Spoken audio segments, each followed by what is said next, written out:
the Mossin podcast coming at you live and direct.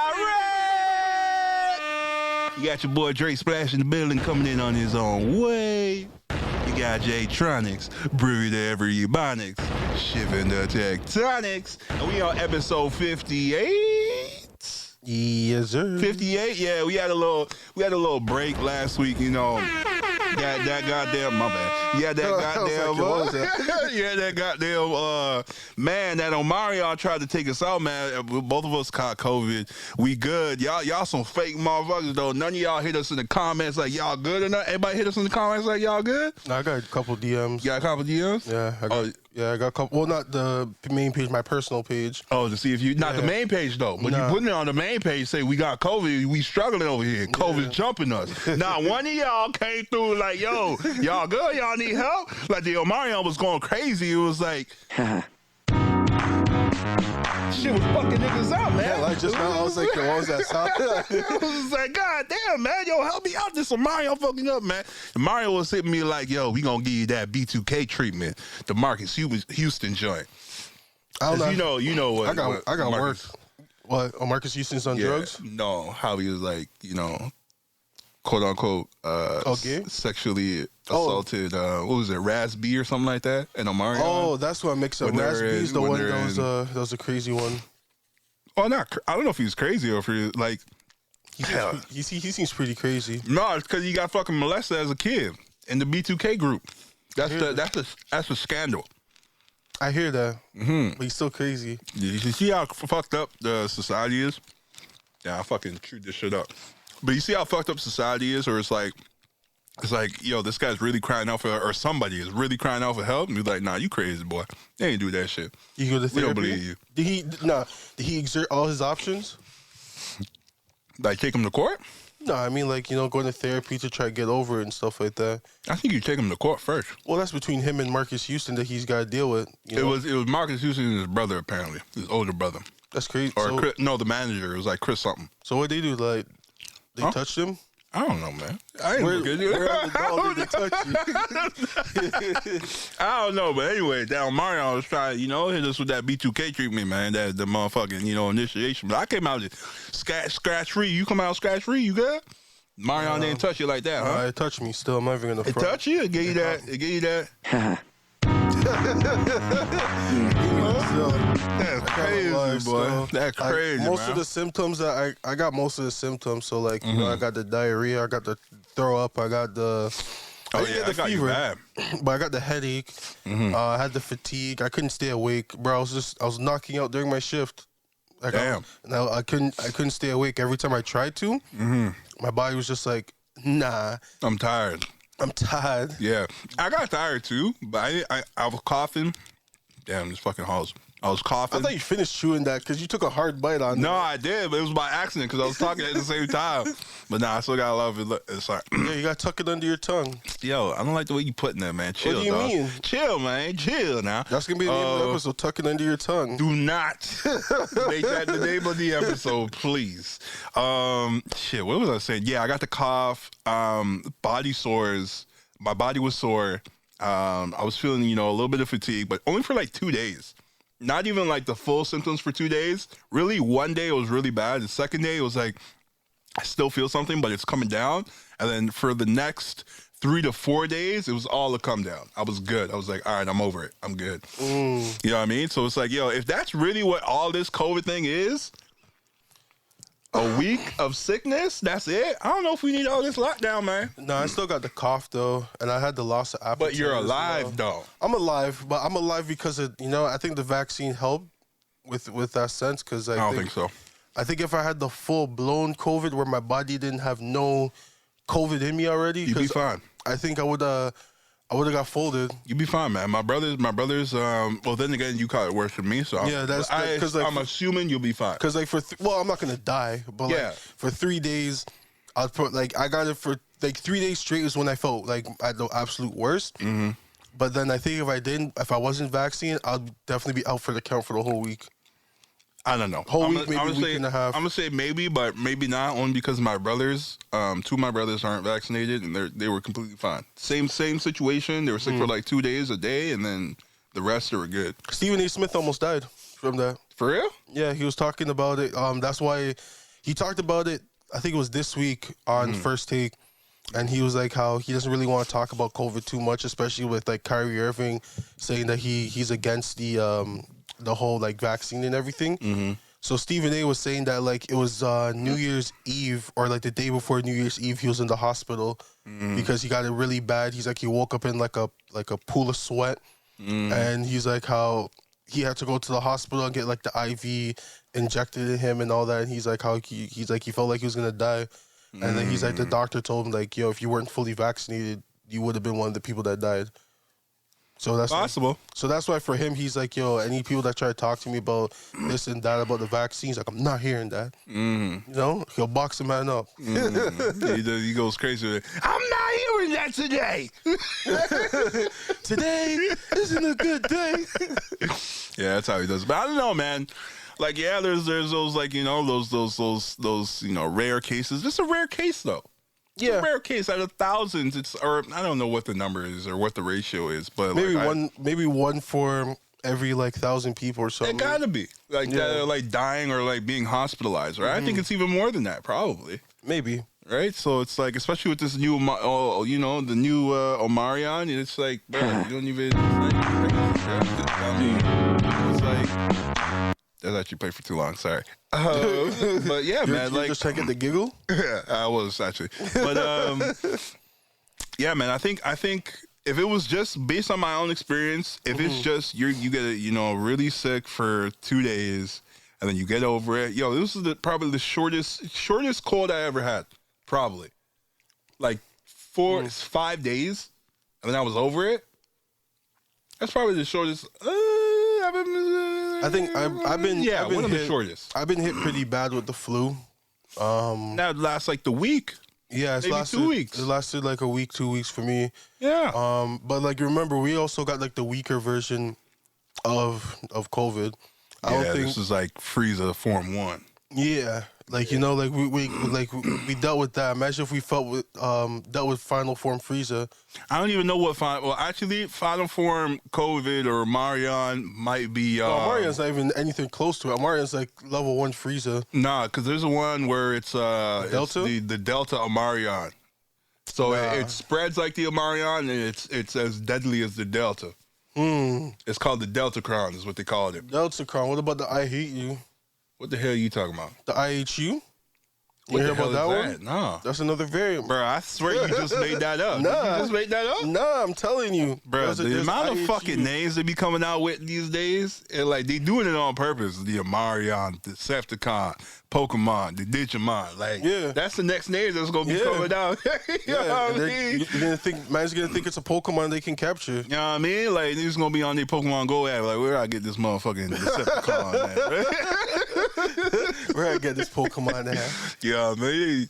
When you fucking swipe to it, all you hear is yo, that actually crazy. They'll be if that actually happens, they're basically asking man to get sick. Yo, and that's actually a mud thing. That should be crazy, man. But anyways, bro, like I'm saying, I don't know if we I don't know. At least here in Toronto, Canada, we're still on a lockdown for now. For now, they say until end of the month, 31st. Yeah. Then they'll, lift up some of we'll go back to what, 50%? 50% capacities for restaurants, gyms, what's it called? Movie theaters. Yeah, all those other places. That good stuff. But even still, it's still not 100%, right? So I'm kind of fine with not being 100%. I'm not even going to front. Why? Only just because, like... Because you got COVID? Nah. It's because, like... I don't know. Like, I just feel like at this point, it's like if we rush for 100%, like, what's the rush for it? Like, things are already... it is what it is. Improve our economy. Economy's already down the toilet. Get people, you got to get people back to work. Get people back to working. Yeah. You know what I mean? Yeah. But the 50%, I don't mind it. I mean, it's fine, but it's just like, yo, I'm saying if it's what we experience, I don't know if it's really necessary. I think these restrictions they're making, the restrictions they're making is for the minority, though, not the majority. I think it's also the fact because not everyone's vaccinated as well. Like people are falsifying theirs, so that's like the main thing. I think if people did what they were supposed to do at the beginning, probably wouldn't be in the situation. Who was it? I just seen today. It's been said before. You know, like I think it was Howard Stern. He was like, "Yo, if you choose to not get vaccinated and you get like deathly sick, the hospital should just turn you away." And you know, Jimmy Kimmel said that before too. He made a joke on that. You know, just recently, Howard Stern said it. I don't know why, but like at first when I read it, I was like, "Ooh, that's kind of harsh." But I was just like, you know what? Fuck. Yeah, he's right. It's true. Yeah, it's true. Because it's like you're setting yourself up for failure, and then you want us to feel bad for you. And it's like, why should we feel bad for you? Because the options were there. You just chose not to do it. You chose your fate. Because you know what I mean? Because you decided to listen to some next type of Dr. Oz off of YouTube that has 5,000 views. Go to that doctor. You know what I mean? Go to that doctor. You listen to that guy, and now you realize, oh man, I really messed up. Crawl to the YouTube comments, be like, yo, Doctor Sebi Jr., I need help. You know what I mean? Yeah. So get help from whoever's telling you, Chris, God, I need help, man. Dr. The Sebi, hospital's not gonna let me in. Dr. Sebi Jr. 20563. You know what I mean? Is gonna help you out. go to them for that help. If you choose to not get vaccinated, I mean, like, yo, it's your choice, man. It's you said, yo, if I get sick, I'm gonna overcome it. And if you feel like you losing the battle, yo, tough it out. That's why I don't feel bad for some people when like they'd be like, yo, I got really sick off of COVID and I wasn't vaccinated. I'll be like, yo, it sounds like a you problem, fam. But I don't know how I feel. I'm trying to think how I'd react if somebody was like, you know, I didn't get vaccinated and you know, I'd still feel bad for them. No, I wouldn't feel bad for them. You wouldn't feel bad? I wouldn't feel bad because yo, I got family members that like choose not to get vaccinated, and like when I've heard their reasoning was just like, oh, like I don't believe in the vaccine, and it's just like, okay, but you believe in all the other vaccines you've taken, and then also it's like, well, I don't know what I'm putting in my body, and it's like, well, you eat junk food, you eat like McDonald's and stuff like that. You don't really know what you're putting in your body.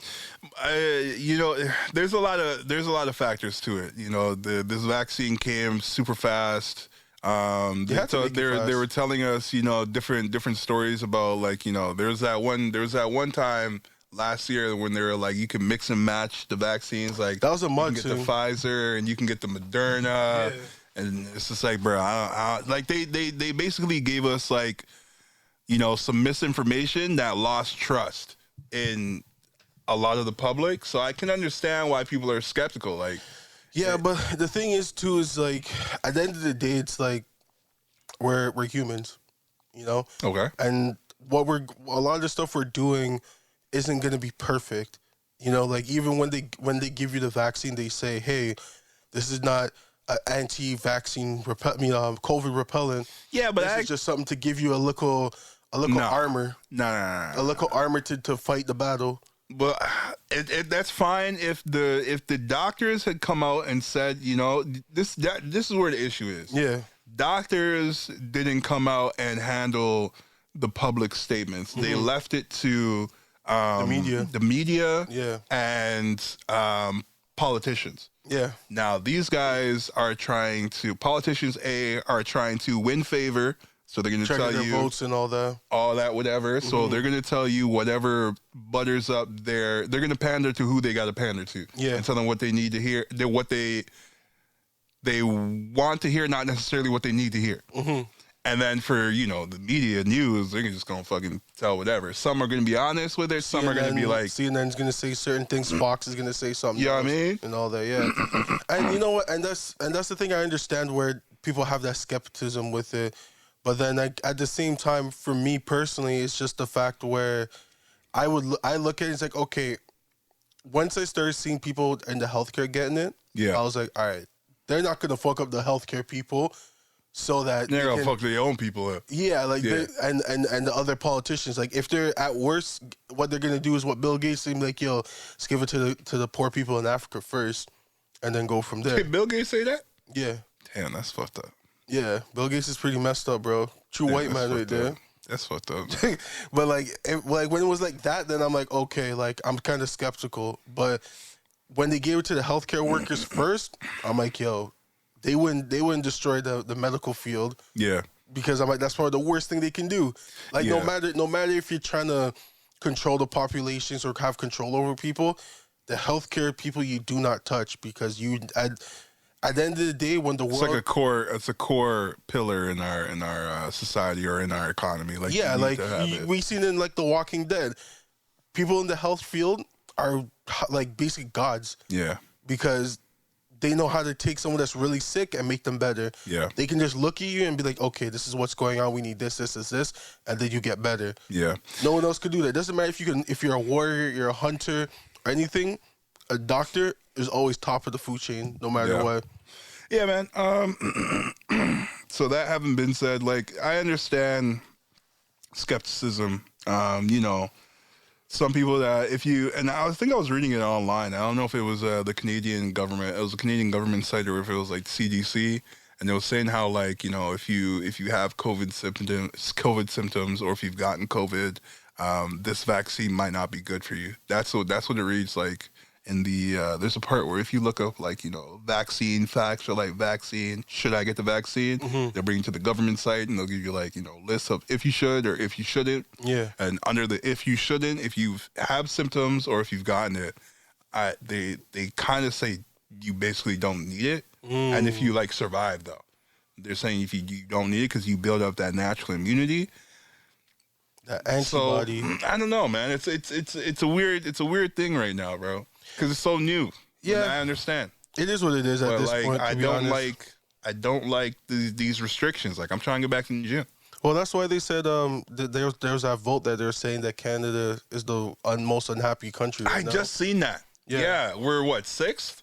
Yeah, we're pretty high up. Yeah, there. what was it? Sweden was above us. For unhappy? Yeah. I'm surprised Sweden's that high. The parameters were unemployment and something else. Unemployment and something. Let me look at it. Let me see if I can find it. Yeah. Well, for Canada, I understand. We've had, like, more lockdowns than most places. We've been getting worked with, like, lockdown restrictions. Okay, so it was Greece, Italy. No, it was Spain at top spot, and then Greece, Italy, Iceland, Sweden, and then Canada. Our neighbors took the 11th spot, so that's the U.S. they're talking about. That's not bad. Yeah, it's not bad at all, actually. And but America hasn't been in lockdown. That's the thing. America's been outside. The parameters were because of inflation and unemployment. Because our inflation's going up, obviously, and, you know, because of the lockdown, unemployment's going up, obviously. And then we also have the truckers. They're basically not allowed to come over here because if they're not vaccinated. Yeah. So, like, food scarcity is pretty low. Yeah, like, what was it? Chicken tenders are really hard to find right now or some shit like that. I heard that. I don't know. I'm trying my best now to kind of make my own tenders now. I've been seeing a lot of these recipes online on Instagram and TikTok. Yo, that get me bad, man. Yeah, and all them Instagram videos are just like, yo, look at this juicy, busting out the motherfucker. Busting out the motherfucker. Like, I'm trying to make that today, bro. You know what I mean? They call it the honey garlic busting out the it was like breaded. And then you have the guy taking a bite when it's super hot. Yo, some of them dudes go crazy with it. I gotta, like, swipe because it's like, yo, the way they prep, it's like the niggas get into it. I was like, bruh, come on, chill, dog. But you know who does it really good? What's his name? Mr. Hotspot. You know who Mr. Hotspot is? Nah. Where he's just like, shoot, what does he say? He's like, damn, how'd you come up to it? Yo, I had it in my head and I lost it. I'm sorry. I lost it. I'm sorry. Oh, well. I lost it. Let me look it up. Either way, some of the stuff I be seeing that they be cooking. Yeah. I'm on that still. I was telling myself, and I was telling my mom that, like, I'm trying not to start next week. I'm like, I'm not buying no takeout because I'm like, I'm just trying to only cook food, make my own dishes, and find recipes online. And chef that up. I said that for myself as well this year. I'm going to stop getting like Chinese food, like Wendy's. I hate Wendy's. I actually really like Wendy's. I think Wendy's has the worst burgers out there. You big capping. Worst burgers. You big capping. Hands down. Anyways, I'm trying to cut it out, so I'm with you. Sure. Like the McDonald's, like and all that. The only thing I'll still go and get is like Jamaican restaurants. Yeah. And that's pretty much shawarma spots. Shawarma spots and Jamaican spots are basically my weaknesses. Shawarma I can live without. I love shawarma. You can make that at home. I don't know how to make it. It's not that hard. Oh, it's just the wrapping part that's probably really hard for you. Oh no, I was talking about like the shawarma plates. Like the chicken. The chicken, the rice. That's not hard. Potato, the salad. Yeah, I think the rice is just like you cook it in like a chicken broth. Seasoning. Yeah, it's a different seasoning, but instead of using water, do it in chicken broth or like beef broth or something like that. But I just like the flavor from. I just like how they make it. I'm that's the one thing I'm like, yo, I don't really care to make it myself because I buy it for the authenticity. These are the type of conversations the government need to be having, man. Be telling people stop buying takeout food and go home, make your own food, make it more healthy. Open up the gyms, get back in the gym. Like, yo, health talks, bro. You can't do that if you're the government because they're getting lobbied by all these fucking companies. That's what I'm saying. McDonald's and all. And the thing is too is that even though McDonald's is selling all this unhealthy food, they're also doing other stuff that benefits the community. You know, stuff with like balance. Yeah, so I'm saying the yin and the yang of it. That reminds me of that Dave Chappelle jokes. He rapes, but he saves. That's what I'm saying. Yo, I'm on that same page where it's like, yo, oh, God. He made rape, but yo, he's saving millions of lives. These lives. If one or two people gotta get raped, need one or two peps. You gotta let it slide, but you gotta let them know there's a threshold. God damn, can't go over 5. It's fucked up, man. That's fucked up. But it's balance. That's the world we live in. You need that balance. You can't have all good. Some things don't need balance, man. Some things you can be fully tipped the scale to good. It's impossible. It's not impossible. It's impossible. Look at Superman. The reason why that it's impossible is because look at Superman. You can't have one outweigh the other. Superman can be beaten by a piece of rock. I'm not hearing that. But he to his core, he's good though. Yeah. Well, so what? The Rock is bad? That don't count.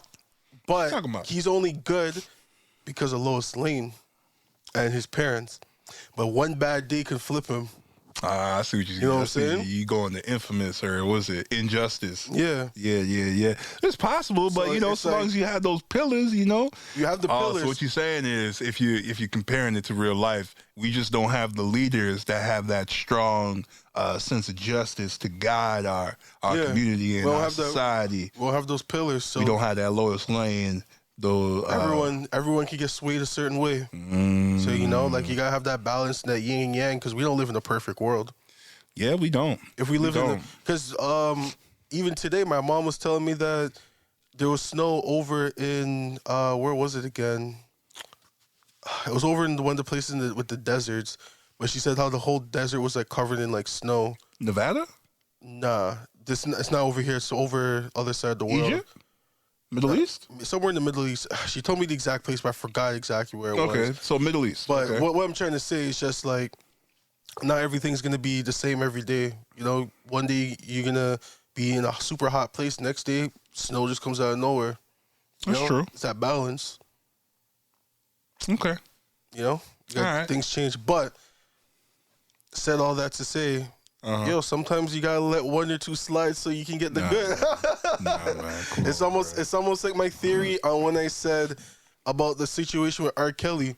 We let R. Kelly slide with them kids. We gotta let R. Kelly be. We gotta give him a break now. We beating R. Kelly down. Go ahead though. Nah, bro, I love this music. I still love his music. I'm not even gonna lie. I just don't listen to it. But go ahead. I love it. Say what you gonna say. But yeah, it's like, when he was giving us them hits, people let all those things slide. Yeah, for sure. Once the hits stop, R. Kelly, you can't be doing this and not giving us nothing to, two-step to. You know what I mean? If you ain't making this two-step, we ain't letting you go down that path.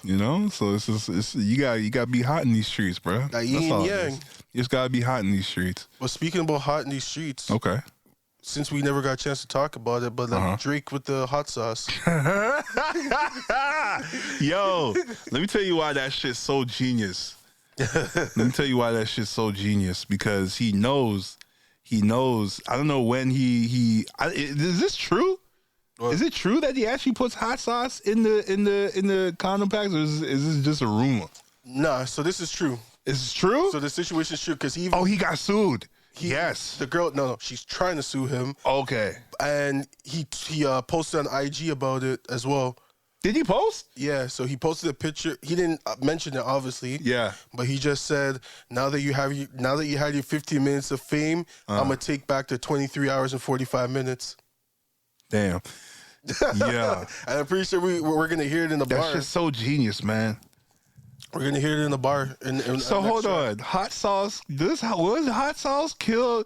Like, if it kills the sperms, genius. Yeah. Plus, this bitch trying to get a baby out of this, feel this pain. Feel this pain. Yeah. You know what I mean? The world ain't nice. Yeah, the yin and yang, bro. You know what I mean? You had fun with Drake. In that case, yeah. And now because you try to get too greedy, come on now. Deal with the consequences. That's all it is. So she got folded by that. And she knew what it was. Yeah. And there was a really good video I saw where the guy like portrayed it. He was like doing the hot sauce while he's listening to God's plan. I see the video. And he just went into the fucking living room to watch TV and eat a banana, and she's going crazy with it, bruh. If Drake stayed, if that was like the real life situation, and like Drake stayed in the room while she did it, and she was like, Drake, yo,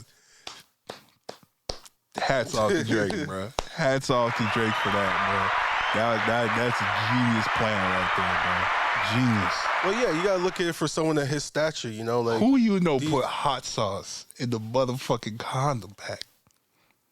No one's never done that before. I heard it before. You heard that before? I just don't remember who it was, but I remember someone. It was a pretty big famous person, and like it's the same reason that they did it, like Drake did it, where it's like, they just want to make sure that like these things aren't taken. No, it wasn't that. They said they flush it down the toilet.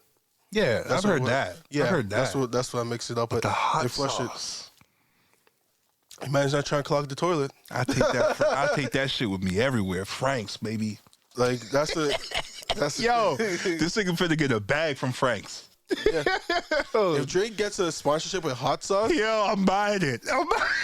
Everyone's buying it. Yeah, bro, I'm buying it. Guarantee it. Everyone's gonna buy, especially the fact that this happened.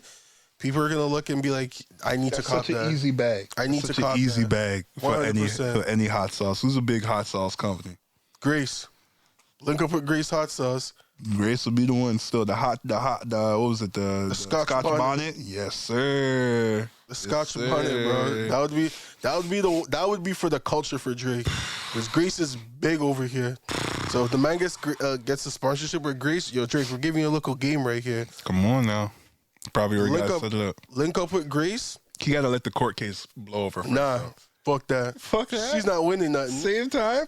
How is it my fault that you try to take my condom and you try to pour it in yourself? That's not my fault. I didn't tell you to do it. There's a reason why he wore condoms, because he's not trying to get you pregnant. Yeah. I mean, nah. Like I don't. Yeah. I don't know how she could win that. Like unless Drake poured it in her. Yeah. That's the only thing I could think of to be like, yeah. But like she did it herself. Oh my God, that's so funny, man. She did it herself. She self-sabotaged herself. Yeah, I don't know. It's America. People sue for everything. Was it in America? I don't know if it was an American girl. It's an American thing. It's some IG model. Oh, it was an IG? Okay. Yeah, they said it was some IG model. And it's just funny because it's like, as I said, to me, it's just more of like, yo, you did that to yourself. That's not my fault. Yeah. I did that to protect myself. Yeah. To make sure that if you do what you did, I'm not going to be dealing with another unexpected kid. Yeah. It was good. It was really good. A really good situation, man. So I love shout out to Drake for as academics would say, hard on these thoughts. The hard on thought movement. Oh, good thing you brought up academics. So you sent me that Fresh and Fit versus Brittany Renner thing that they were on the academics podcast. Yeah, they're off the record. How did you feel about, was it off the record? Oh yes, it was off the record. Yeah, because that's the academics thing. Mm-hmm. How did you feel about it? It was a good conversation. You listened to the whole thing? Yeah, I listened to the whole thing, through. I think I got like 10 minutes left on it. But go ahead. Yeah, sorry. I finished it. The ending's basically just more of them just telling her, yo, get back with PJ Washington. Right? Yeah, that part had me dying when they're like, she's like, oh, he lied, he cheated. And they're like, that's it? I was like, yeah, that's funny. Honestly, I was kind of like, yo, that's not that bad. Yo, how many times has your dad or your mom lied to your dad or your mom? Yeah. Maybe not cheated. I don't know. Yeah. Who knows? Yeah. But like lied, that shit happens. Yeah. You know what I mean? Like you want to be as honest as possible, but sometimes you tell a lie to protect the other. Sometimes it backfires though, obviously. Yeah, like the thing that they were saying, like obviously we can't fully relate to like someone that's like high status, like a PJ Washington and stuff like that. And like even like when people started telling me stuff about LeBron, and I was like, yo, like these men are out here like cheating on their wives like that. I think what the difference is communication. Yeah. LeBron probably communicates to his wife, yo, this is what it is. And I also think that most of them also tell them like, yo, I try my best not to do it. Like even J. Cole said it in the line, is that she said that like he said that his girl said to him that she knows it's hard for him to turn down all the girls that's being thrown at him. Yeah. But she's like, yo, just at least give him enough sense to wear a condom. Yeah. And it's like PJ, there's certain people that there's women that understand that men are gonna slip up. Like I've heard it so many times where they're like, yeah, when a man cheats, a woman always forgives. Yeah, but when a woman cheats, a man never forgives. Oh, it's because like you saw it in the interview, and it's true. It's a different dynamic for a woman. Yeah, like they're like for them, it's more emotion attached to it compared to they clock out. Yeah, but anyways, we're not gonna to like a guy, but it's been said. Yeah, many but times. Basically the whole conversation. Obviously everyone saw the whole clickbait thing. I was telling it to Olu as well, because he was like, "Oh, it just seems like that this part's edited." I'm like, "Nah, you gotta add a little clickbait to it because people are gonna want to be like, oh snap, Brittany Renner versus Fish and Fret. I want to see this. Fresh and Fit. Yeah, they're like, I want to see this and see them beef with each other. Yeah, but then like she only said what she said at the beginning just to start it off, you know? Yeah, I definitely at that part. I think she because she was like, if she calls him a bitch ass nigga.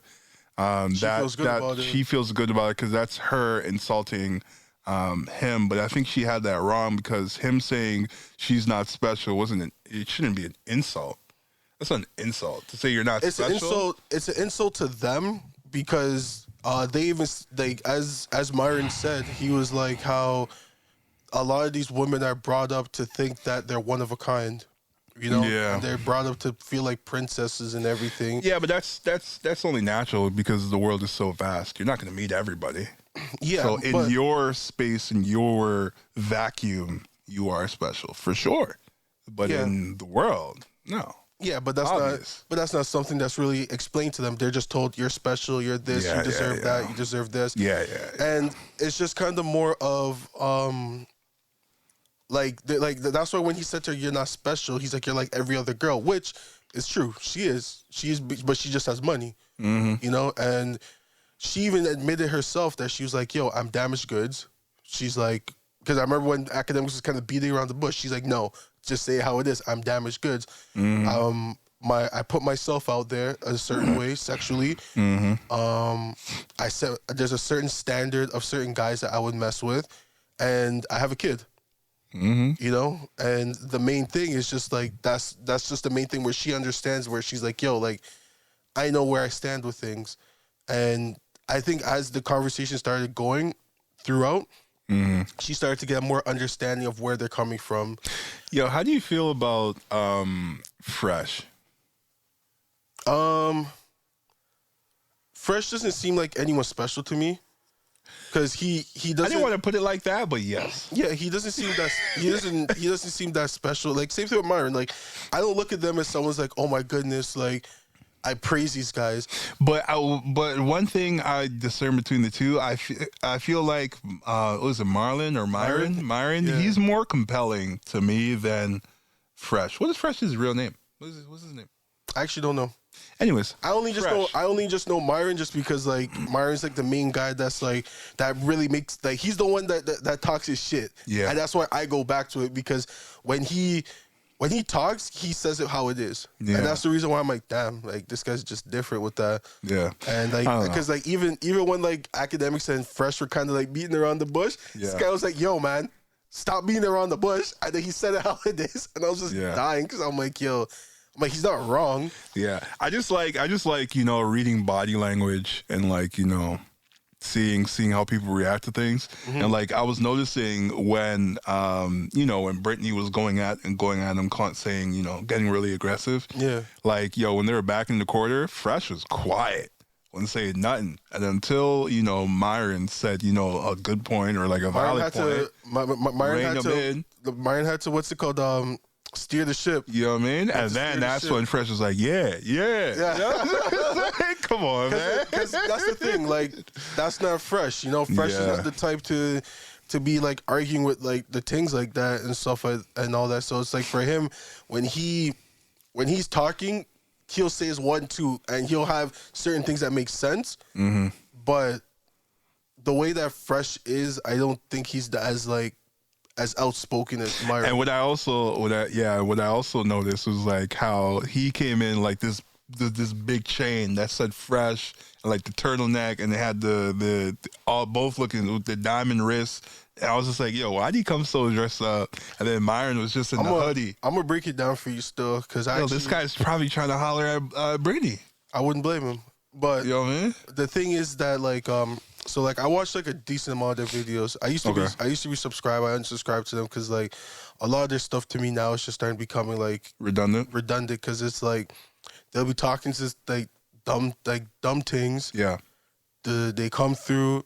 They school them because these are like entitled like women like have OnlyFans and stuff like that, and they're making a lot of money right now. It's because it's only so many times you could say the same message. Yeah, and that's kind of why I unsubscribed to it, because like all the other stuff for me personally, I only went there just to get that, like, I guess more of like what most guys go there to get that little slap in the face to be like, yo, stop praising these things. They're not that sick, and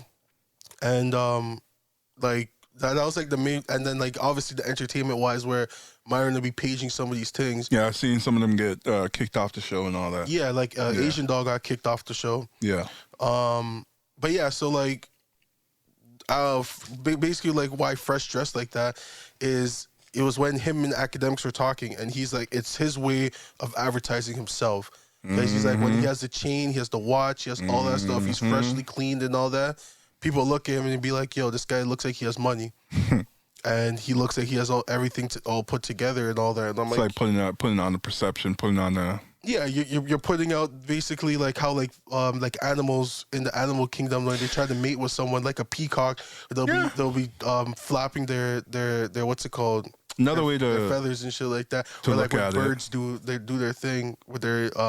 with certain sounds that they play, and then the way they puff out their chests and all that. Another way to look at it is maybe it's a form of manifestation.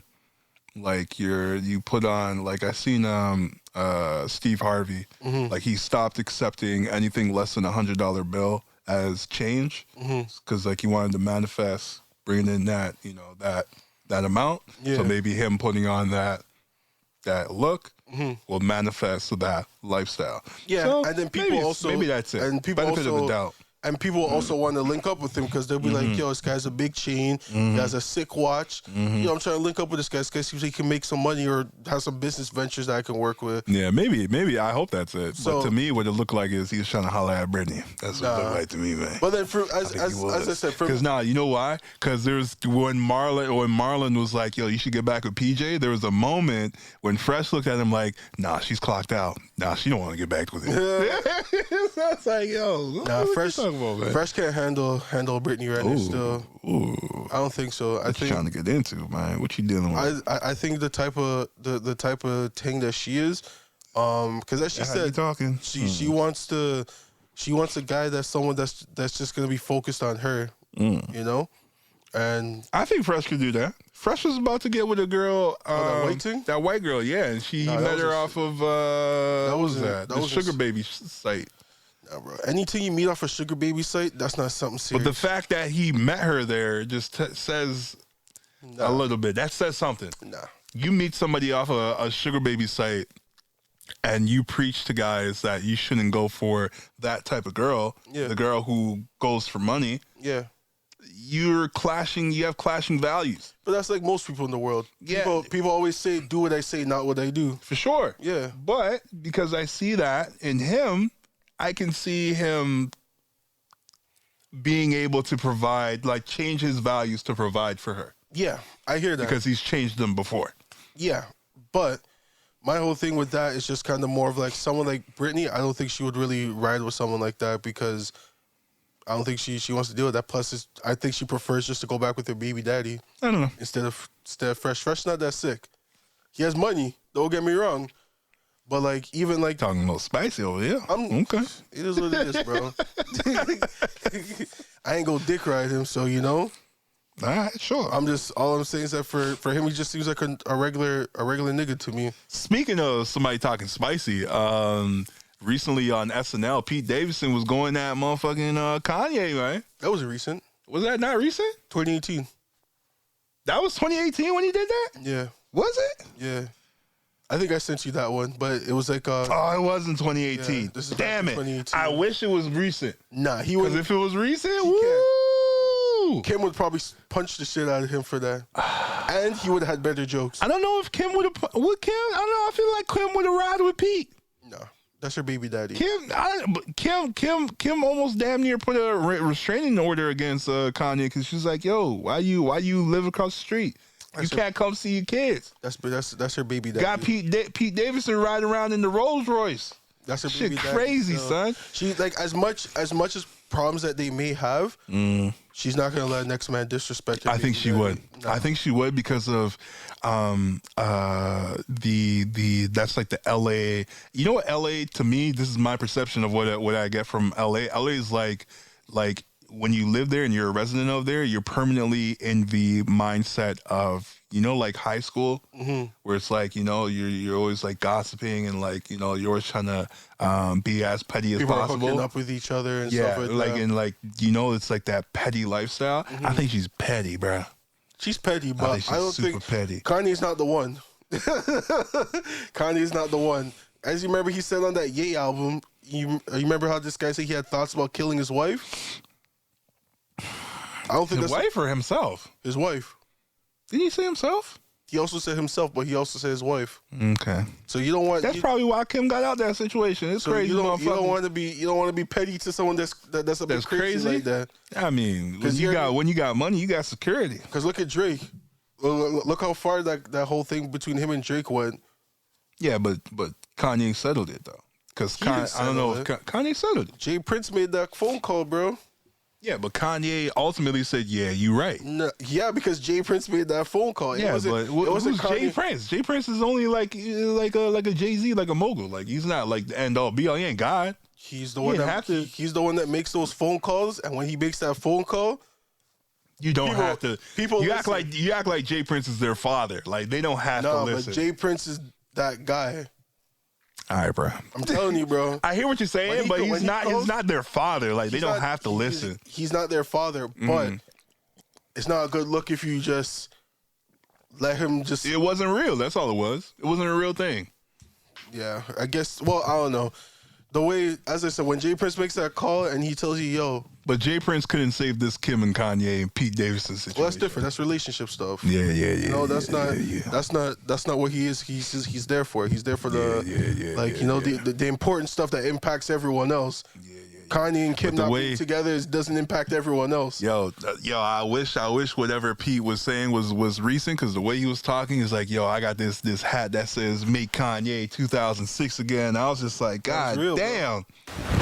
Emotional, damn it. Shit was crazy, boy. I was like, yo, this shit's coming with the spice, man. But damn, it was in 2018, so. Yeah, but he would have had better, jokes would have hit a lot better, because he would have made fun of him, the fact that he had to get Kylie to sneak him into the Dodgers party. Oh, did he? Yeah. Oh, I didn't. That would have made a good crazy. joke. That's crazy, man. That's crazy that you keeping your child's father away from, you know, a birthday celebration. That's nuts, man. That's why the man had to move across the street. That's so crazy. Because he'd be like, "Oh, you having a party?" All right, I'm gonna pull up. That's why I say like the whole LA vibe is like, you know, super petty. Because like, why would you even do that? Why would you feel like that's something to do or something right to do? Like when you have kids, I feel like you kind of put yourself to the back burner, and anything for your kid, you do. Yeah, but like you remember, at the end of the day, Kim's is gonna do what she wants to do, right? Yeah. You know, like she's gonna probably feel like that what she's doing is the right thing. But then at the same time, what she's doing isn't the right thing. I don't know, because from based on what I'm saying is just based on what I'm seeing and not what I know. Mm-hmm. So maybe Kanye shake the shit out of her. I don't know. There was a song when Kanye said he would shake the shit out of a bitch. So yo, sometimes you gotta shake someone. So I don't know. Maybe she felt scared. Yo. You know what I mean? So I don't know. But sticking on the Kanye topic, I don't know if you've seen that basically Netflix is going to be having a Kanye special. Oh, from time. Yeah, I'm waiting for that. So they're coming out with the trilogy. Apparently they have so much like recorded stuff from back in the day. Yeah. And even stuff now. Yeah. And as I said, it's going to be a 3-part trilogy that they're Can't wait for that, bro. Kanye, like, aside from Kanye's drama, Kanye's career, legendary. Yeah. Like, him as a producer, legend, bro. Like, there's no Kanye song I don't really, like, love. Like, I love, especially the song, what was the song on, what was it, College Dropout or Late Registration? We Major. Oh, bro. With him and Mos Def? And Nas. Yeah. Yo, if they have clips of him making that in the studio. Pretty sure they got that. Bro, I need that. Because that song is crazy. To this day, I listen to that shit. But to me personally, do you feel like that sometimes some of these documentaries that we're coming out with for these artists or even celebrities or stuff, do you feel like that we're coming out with them kind of prematurely? And do you think that it should be something that we should wait until like maybe they hit like a certain point in their life before we start looking back? Because I kind of feel like sometimes we look back too early with certain people. Mm-hmm. You know, like I feel like if we wait, because like Kanye's like in his 40s right now. Mm-hmm. I think if Kanye were to come out with something like this in the next 10 years, I feel like it would hit a bit different because I don't think his music career is really done like as an artist yet. You know, I feel like when he gets to a point where he's more focused on just producing and stuff like that, not really trying to be like an artist where he's trying to work with people and put them onto like certain things, I feel like that's when we'd be like, okay, we need to come up with a Kanye doc because we're getting this now. It's gonna be a trilogy, and I guarantee in the next he's dropping Down to 2, he's dropping probably some other projects and everything, and maybe the next 15 years is when he's actually officially done, and then we're gonna get like another Kanye documentary. And it's almost like when we wait for Michael Jordan's The Last Dance. You know what I mean? Did I just hear a kid? Sorry. Did you hear a kid? I heard someone. Oh, was that outside? Yeah. All right, sorry. So what I would relate it to is like the Will Smith biography or book or whatever he did. A lot of the things he did in his career, the great things, were early in his career. Yeah. And right now he's kind of like at the last trails. Like he's like at the end of his prime. He's like the end of it. So like, yeah, he still has things to do, but it's like Jay-Z type. Like it's like a 1-2 here and there. But I don't think those guys in like certain parts, like for Will Smith, I don't think in his movie career there's anything he can really do left that's gonna make a huge thing to be like, that's gonna like top something else. But he could though. I don't think so. He could. I don't think there's anything left for him to do. Because he's an actor. There's a lot of things he can do. No, but what I mean is by that is like there's nothing I don't see him doing groundbreaking, like what he was doing, like when he had Fresh Prince. He had this is and all that stuff. Let me stick on the Kanye thing first before I tackle that. Yeah. Because actually, let me hit that real quick. Yo, he's an actor. Yeah. Will Smith is an actor. It's like looking at somebody like, I don't know, like who's the guy who did Tony Montana, Scarface? Who's that guy? Al Pacino. Yeah. Like Al Pacino or who's the guy who acts with? But anyways, he's like an actor like that. Like when they get later on in their age, or the guy who played like Professor X, Robert De Niro, or Professor X, or the guy who did Ian McKellen, who did Lord of the Rings. Like late in the career, they have certain roles made for them there where like they're great. So like there could be a role down the line or tomorrow or next year that like, yo, he did an amazing, like he wouldn't have been able to do this unless he hit this age or unless he was at this point in his life. But the thing is, for those guys, possible. It's possible. But when you look at those guys, before they had those roles, what were they known for? So in Will Smith's, because Will Smith, he's like Fresh Prince. Because like my whole thing with Will Smith is he's like the suave guy. He had something where like people known him to be like, okay, he had Switch. I mean, not Switch. That was a song. He had Hitch. He had as you said, Fresh Prince. He had Bad Boys. He had even that he had Pursuit of Happiness. Like he has a certain tone. Well, not a certain tone, but like I feel like he's hit so much where that no matter what he does, it would he can do a certain role to be like, okay, yeah, this is what Will Smith is doing, which was a huge role, right? But at the end of the day, there's still roles that he's known for before. It doesn't matter what he does, people still know that, hey, he's a guy from Pursuit of Happiness. Yeah, but you can't say because when you now compare to the guy from Lord of the Rings or even the guy that plays Professor Xavier, they didn't really have a big role before that. Like the only thing that the guy from he was in Star Trek. Yeah, but even McCullen probably was doing some shit before that was like really good, but then when Lord of the Rings hit, that's just like, yo, that's Lord of the Rings guy now. Yeah, it could be. It's possible. You can't say it's not possible for Will Smith later down 5 years, next year, whatever time. Yo, he does this round. It's like, yo, his shit that he did back then was dope, but that's just crazy. It's possible. I don't think so. Me personally, as I said, that's my opinion. I just think that he's already hit his peak, and right now I think he's in like the endings of it. I feel like he's gonna be more of like a director.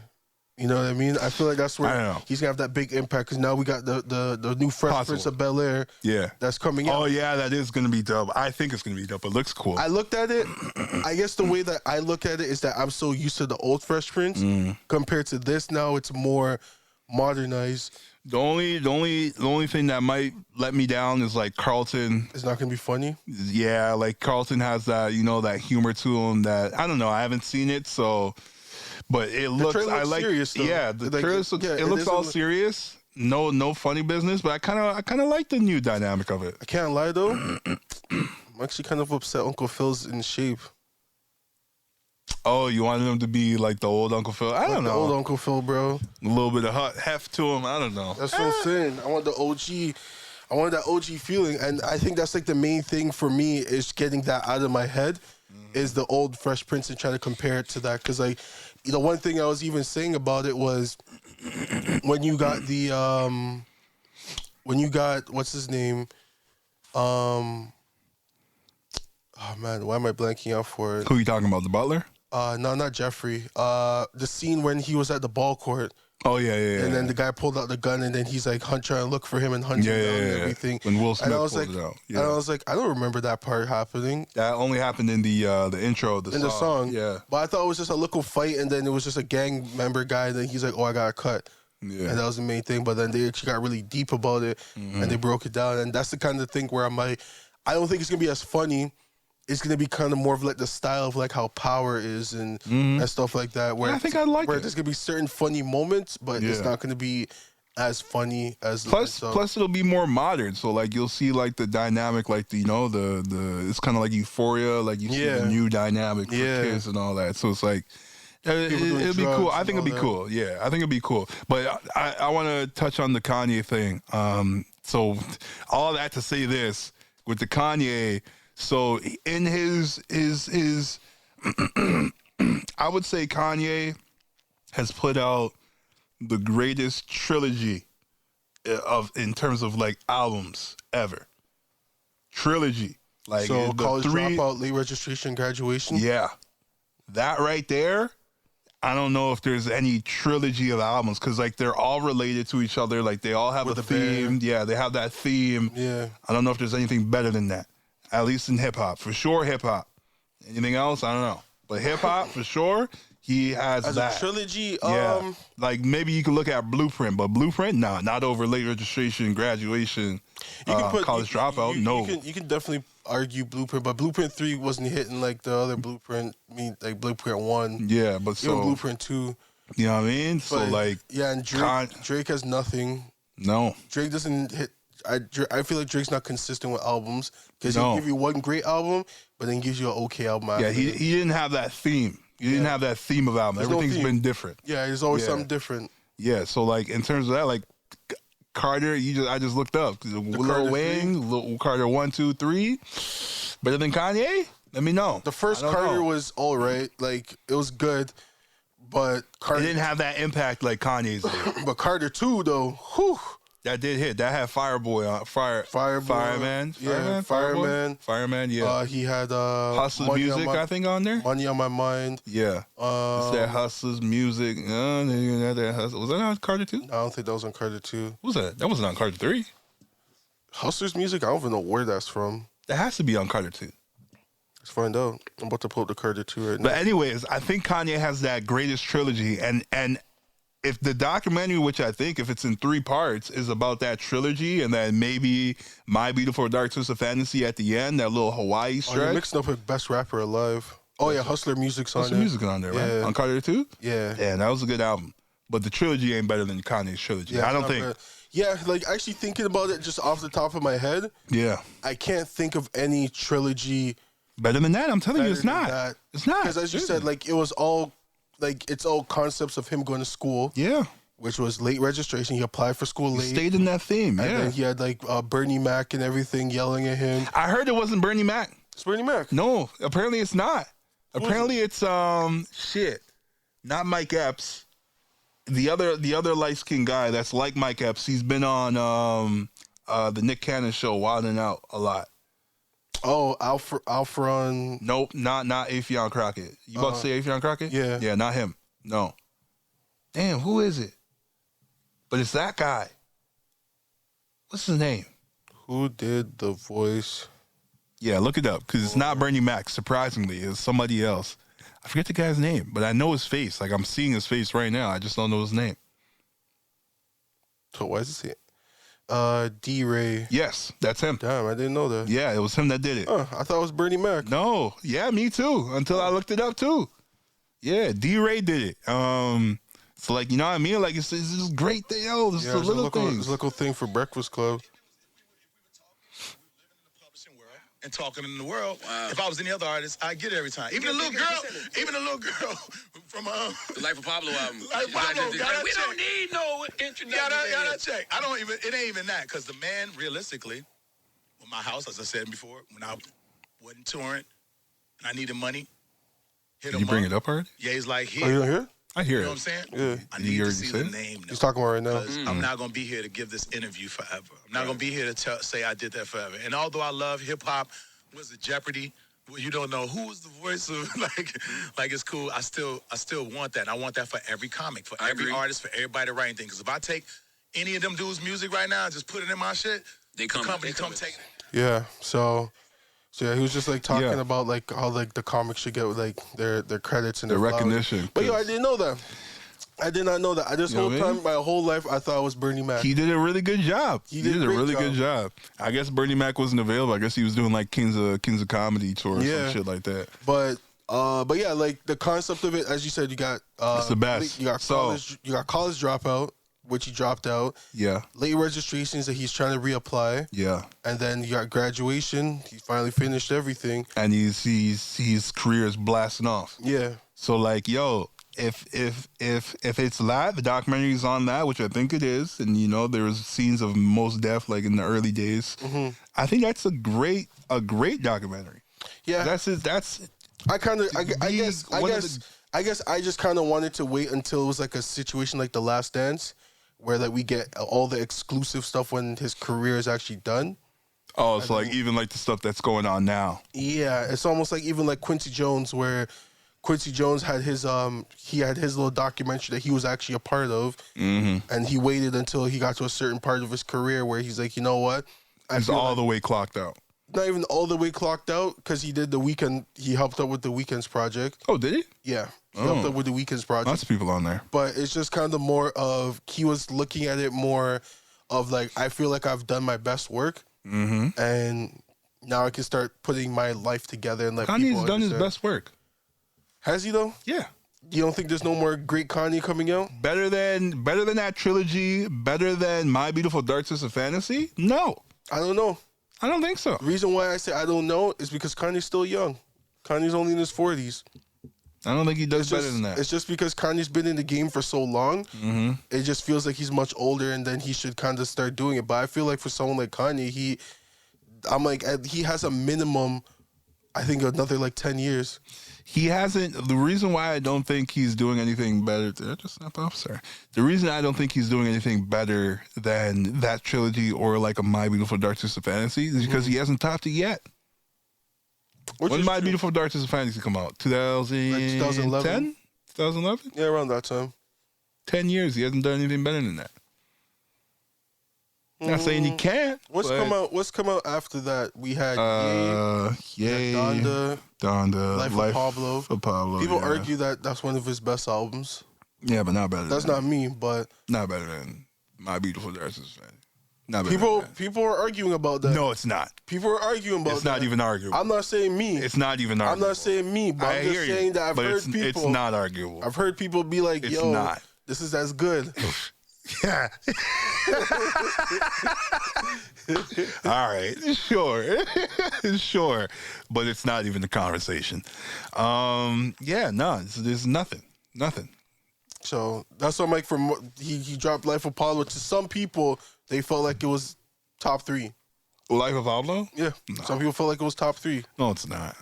But sure, what else does he come out with? That's basically it. The only thing I think maybe Yeezus. I don't know if that came after. That was after My Twisted Dark Fantasy. Was it? Yeah. But that wasn't better either. So Yeezus is not even top 5 for me personally. Yeah, no. But because it'd be the trilogy and then My Beautiful Dark Twisted and then maybe I like 808. 808 is good too. I really love 808. 808 to me, that'd be the top 5 right there. Might be my top 3 for Kanye. Ooh, over the trilogy? The trilogy got to come first. No? Yeah, I think 808 might be my top 3. Dog. Because 808 hits different for me, man. 808's, like, when I listen to 808, I actually teared up when I listened to it. Yeah, you told me that. And I was like, because the first time I listened to it was in high school. Because it came out before, I think it came out like 2008. And when I actually really took it in was like 2000, like, I think 10. And I was like, oh my goodness, bro. He has some bangers on there, man. Can't lie. I don't know why a lot of people don't like that album. Like, it was a really great album. Because they don't understand. They don't understand the album. Streetlights? Streetlights. When I first heard Streetlights, I had it on repeat for the whole day. That's still, to this day, it's still a good song. Like I think they just didn't like the, Kanye switching up to like the whole singing vibe. They wanted, the rap. Yeah, it was a big shift in what he did, and the thing is too is that he changed so much in hip hop because of that. Is the fact that he did that where he just said, "Yo, I'm not just going straight rap. I'm gonna be doing some singing and with the auto tune and everything," and he did a great job. Yeah, because it shifted hip hop. He did, man. So like, like I said, like there's so many things that Kanye's done that like he did. It's like jam packed with shit. So, like I wouldn't even mind. And like whatever he's doing now is like a 10-part special in the next 10 years, bro. Like one special per year? That'd be crazy. No, a 10-part special, like how The Last Dance was a 10-episode thing. Oh, of the last 10 years. Oh, okay. Well, no, not even the last 10 years of his whole career. Of the whole career. Yeah, that's kind of why I was like, I want him to wait maybe another 10 years, but we live in a time that, we live in a world that tomorrow's not guaranteed. So that's probably another reason why that he's probably like, yo, let me just do this now. Because for all we know, remember Kanye's also dealing with like a lot of mental health and all that. So he probably also looks at it as like, yo, I might as well do this now where I still have fully control over everything I do and I say. Fair enough. Yeah. Fair enough. Speaking of, little deals that are going on, just recently I heard Nas partnered up with Google, $20 million deal investment into a African gaming company. So yes, sir. I guess they're going to be coming out with the African gaming company does like mostly mobile gaming. Yeah. So I Mobile guess they're gaming is gonna be. becoming really huge, man. I don't vibe with it, bro. I think mobile gaming, it had its time, but like we were talking about it briefly before. I don't remember what day, but like we were like, yo, it's just not the same nowadays. But they were like, It's not as compelling. the thing is with mobile games, I feel like from why, to me personally, which I'll explain to everyone, is just, it was just very simple, the simplicity of it and stuff like that. And I think that's what we really appreciated back then, was the fact that we came from when the only games on your phone was like that Snakes game, or the what's it called, Jetpack something, and like, you know, Flappy Bird. I'm talking about like before those. I'm talking about the OG. Oh, so like game. Tap. No, I'm talking about before. I'm talking about. Oh, so like Solitaire? Nah, bro. I'm talking about. Bro, how far you can go? What comes before Solitaire? That's what I said. The snake game, the one where like your little snake, and you gotta get the. Was it like Pong and shit? Pong and everything. That was Jesus Christ. But what I'm saying, you talking about Nokia games? Yeah. That's what I'm saying. We came how far back are you going? No, Why you going that? Go ahead. Flesh out your idea. Go ahead. Let me land the plane. Go ahead. So we started off like that. Yeah. And then we got the taste of like of like how that was, and we used to be like, yo, ask our parents, can I borrow your phone to play the game, and As we started getting older and everything, we started getting a little bit more games. Now we getting Tap, we getting Angry Birds, we're getting what's it called, Flappy Bird, we're getting what's the other game, Temple Run, and all that stuff, Clash of Clans, and you know, it's still very simple in a way. So like, and Dokkan Battle, for those people that know about Dokkan Battle. But now we're getting to a point where like, you gotta have a PSP. I got Apple One, so Apple One includes Apple Arcade. Yeah. So with Apple Arcade, now you're starting to get some of these top games now. Like you can get 2K on mobile.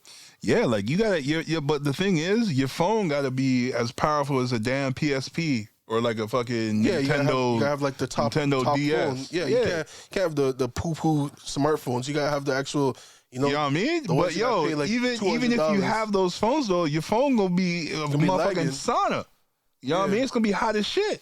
But now they can't even touch the shit. But now they got these little things. Gadget where you put the fan on it. It's getting too much. Or like the one with the controller and everything. I think the deal. This is what I want to say. I think the deal that he's doing with Google, because you know they had the little Stadia thing that didn't work out. Stadia died. Yeah. But the idea of cloud gaming is good.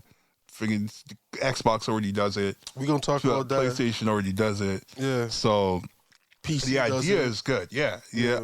Like Steam, they do it. The idea is good. It's just that Google, they have the power to do it. It's just they didn't focus on it, or like they just didn't execute it well. So yeah, they just put it out there and they thought that they can hold down whatever was there, but then like a lot of the games weren't really like that great on it. Like I tried it at a friend's house, and we were playing like Destiny or something. And it was just laggy. It was just really like it was an online game, and then you're streaming it online. So there's certain things that don't work, and if you are gonna try like doing that, you know, that double barrier of like, you know, it's you're streaming it from an online server, and it's an online game. You gotta make sure your shit's on point. Yeah. So like you just gotta do it right, and I don't know if they go mobile gaming, because there's so much people need. Like you got to have the top tier phone, you got to have the fan on the back of the phone, you got to have like, you know, sometimes they have like those little Joy-Cons that you could put on your phone to play it well. Like there's so much, like the playing on the phone isn't super enjoyable. You know, but it also depends on like the type of games, you know. But like the games will tell you in the like the description to be like, oh, these are the requirements that you need for your phone, and yeah, like if they're, but like, you know what? If it's like a Pokemon Go type, where it's like it goes into like an AR type, or like where you got to walk around, like I don't even know, because it's already been done. Well, Pokemon Go doesn't use that much like RAM and like processing speed. Yeah. So, but if you're playing the 2K game I was talking about and all that, like the card one. Nah, so 2K actually has like an actual arcade game where like you can actually like move, like it's actually 2K, like NBA Jam or something like that. No, it's like actual 2K. It's just on your phone now. I'd be upset at that. But it's online too? I think you can play online. Oh, that's but I haven't downloaded it do because I looked at it and I was like, yeah, I'm not trying to play. There's no 2K on way. my phone. Yeah, there's no way. You get upset. You get upset at the AAA version. Yeah. And you gonna play the mobile version? Yeah, right. The only thing I would say I would want to do on the mobile version is do like My League, which is basically like the GM joint and stuff. And that's the thing that I'll be like, okay, that's sick. Because I thought that's what you can do. But it's like, no, play 2K. That'd probably be the best. That'd be the best thing to do. It'll be sick. Yeah, because you just It's have more. it on your It's phone. more for the people like me that wants to play that kind of version of 2K. Yeah. But if you're actually just a man that wants to play with people online, bro, just play on your PC or play on your console. I don't want to give like 2K that. too many ideas, man. I don't rock with them, bro. Yo, it's only basketball game we got. Nah, I ain't rock with them, man. I told you guys, until NBA Live, take that idea, bro. NBA Live, bro. I already told NBA Live what they need to do because Dynasty mode in NBA Live, I think, is elite. The progression, like a lot of the stuff with NBA Live is elite. All they gotta do is fix their graphics. Even if you gotta take 2K's graphics and copy and paste it, just fix your graphics. So the graphics is horrible. Yeah, not get caught though. And the mechanics isn't the greatest. They get caught taking their fucking graphics. That's a whole nother thing. Nah, it's like, bro, just deal with it. Just pay that. Just pay that. Or if anything, EA partner up with 2K and make the perfect basketball game. But 2K is too big now because they have the deal with the NBA, and now they have their own 2K league, and NBA teams has like their own 2K teams. So, but anyways, yeah. So the Nas Google gaming thing, cool. Nas is always like, aside, like he might not be crazy. Might be a super hot take. He might not be like super crazy in the rap world. No, you're crazy. No, hold on. Let me say this. He only really had one great album, Illmatic. Come on, bro. What was another great album? Hip Hop Is Dead was a great album. When did that come out? I think that came on like early 2000s, like 2007 or 2000. All right, so you had like two. Yeah, like two, and then everything, and then when that? No. Stillmatic wasn't bad. Nah. And he also had even that recent project that he was pretty good. That's what I'm talking about. Like the newer shit. Like he had a really like Nas.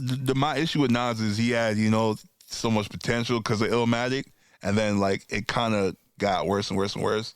You know what Nas's problem is? So Nas's problem that he can't choose good beats. Whatever it is. That's literally why it is. It hindered himself. He self-sabotaged himself because the man's always choosing the wrong beats. Whatever it is, that's why I made my statement. I don't know if his rap career ain't crazy, but his investments that he makes, the what he does with the money he got from the rap career, on point. The Hennessy, he was early on Hennessy. Yeah. He was early on the crypto joint. I think he also invested in Ciroc, and then he's going into the gaming thing because he knows like more people play a certain game was the League of Legends than people watch the NFL or the NBA combined. Yeah, I believe that. You know what I mean? So it's like the NFL is like. It's a certain dynamic behind it because it's people that are athletes, and now you have League of Legends caters to athletes and regular people. Yeah, so like, gaming is just like it's turning into more than just, nerds. Not even to say that, but more than just sit down and like ping pong. Like it's you have actors in it. There's a story. Like it's interactive. Like if you were to compare. Gaming might take over like movies.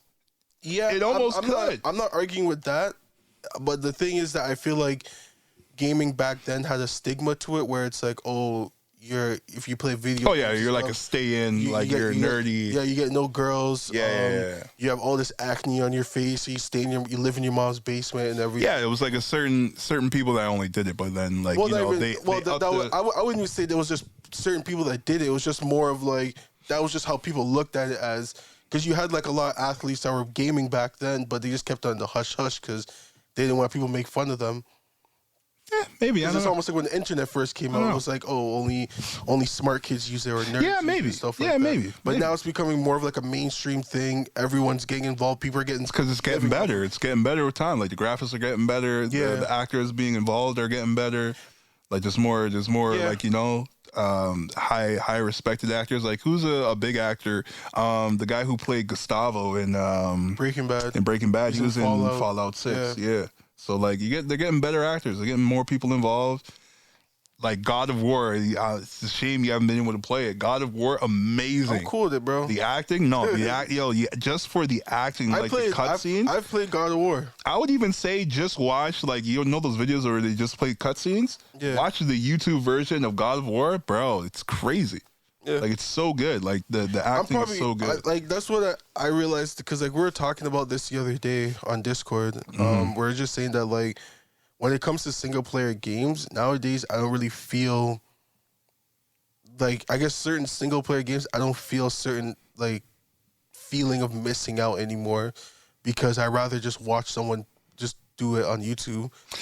Oh, you're one of those. Okay. But, like, it depends on the type of, like, game it is. Like, if it's, like a Tales of Vesperia or something where it's like you have to like or like Fire Emblem and stuff like that, where you can go down your own, like, there's a story but you can go down your own path and develop the character a certain way, then it's like okay, I'm interested in or it. There's like little things that add to the story that you don't get to see in like the big cutscene.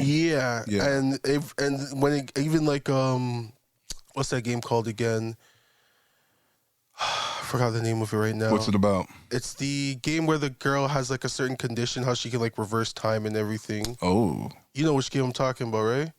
Mirror Edge? No. Nah, it's Reverse Time. Heavy Rain?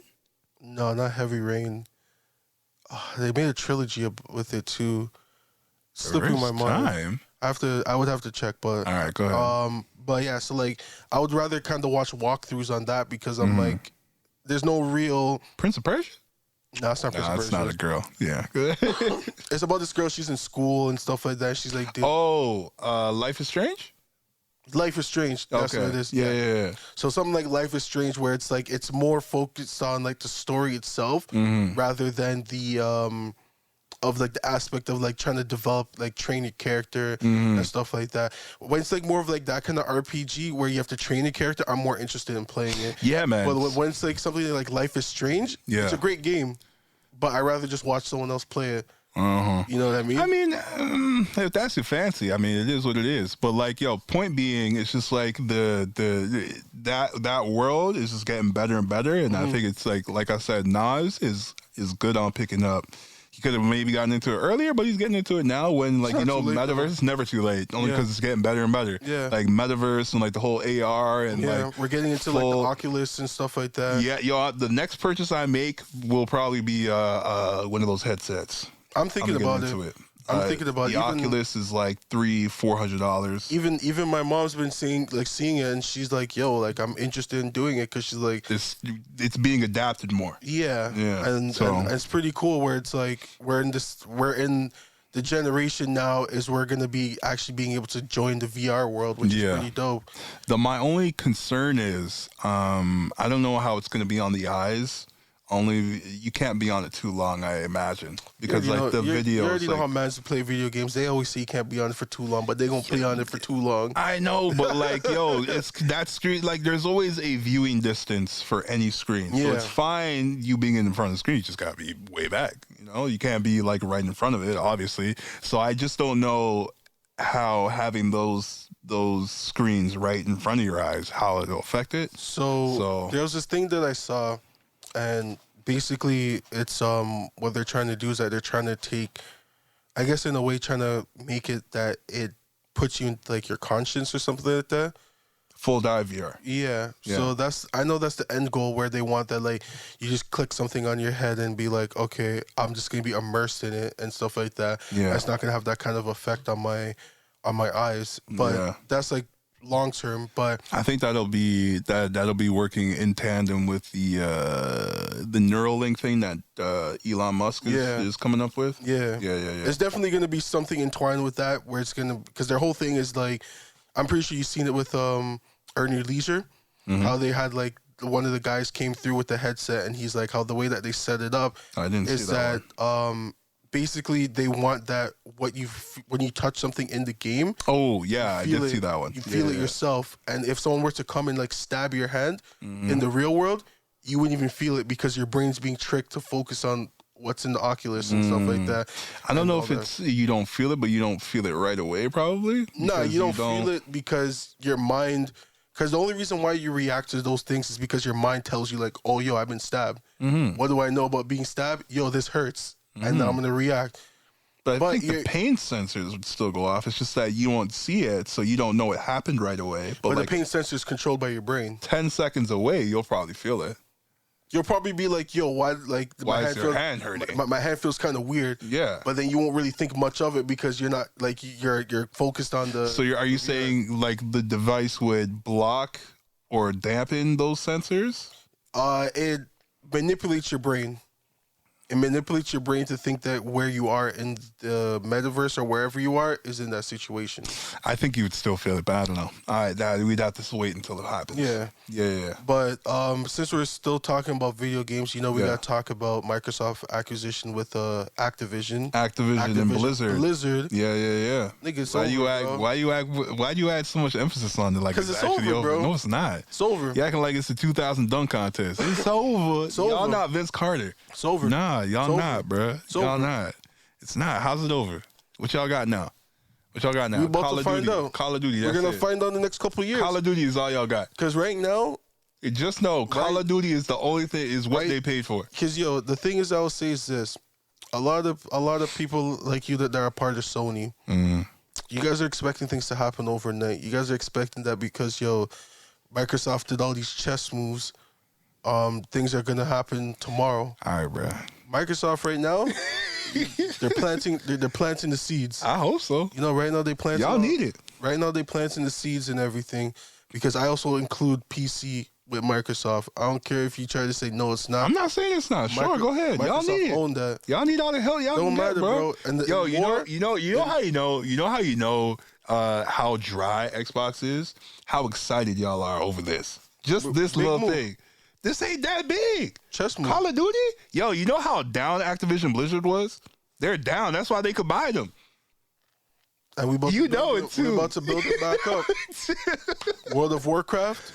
That's coming to Xbox? It's coming to Xbox.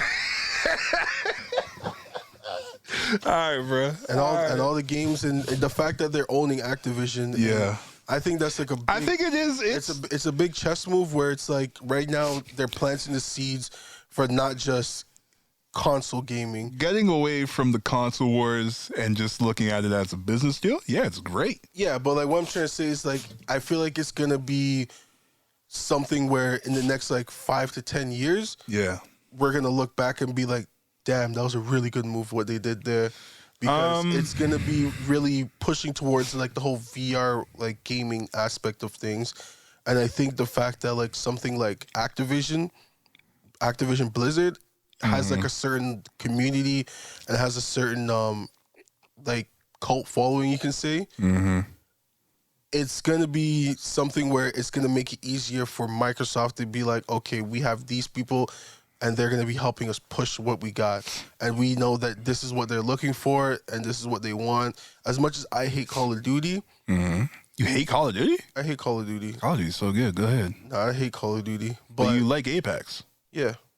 Call of Duty is like the same thing, but it's like the OG, but it looks better too.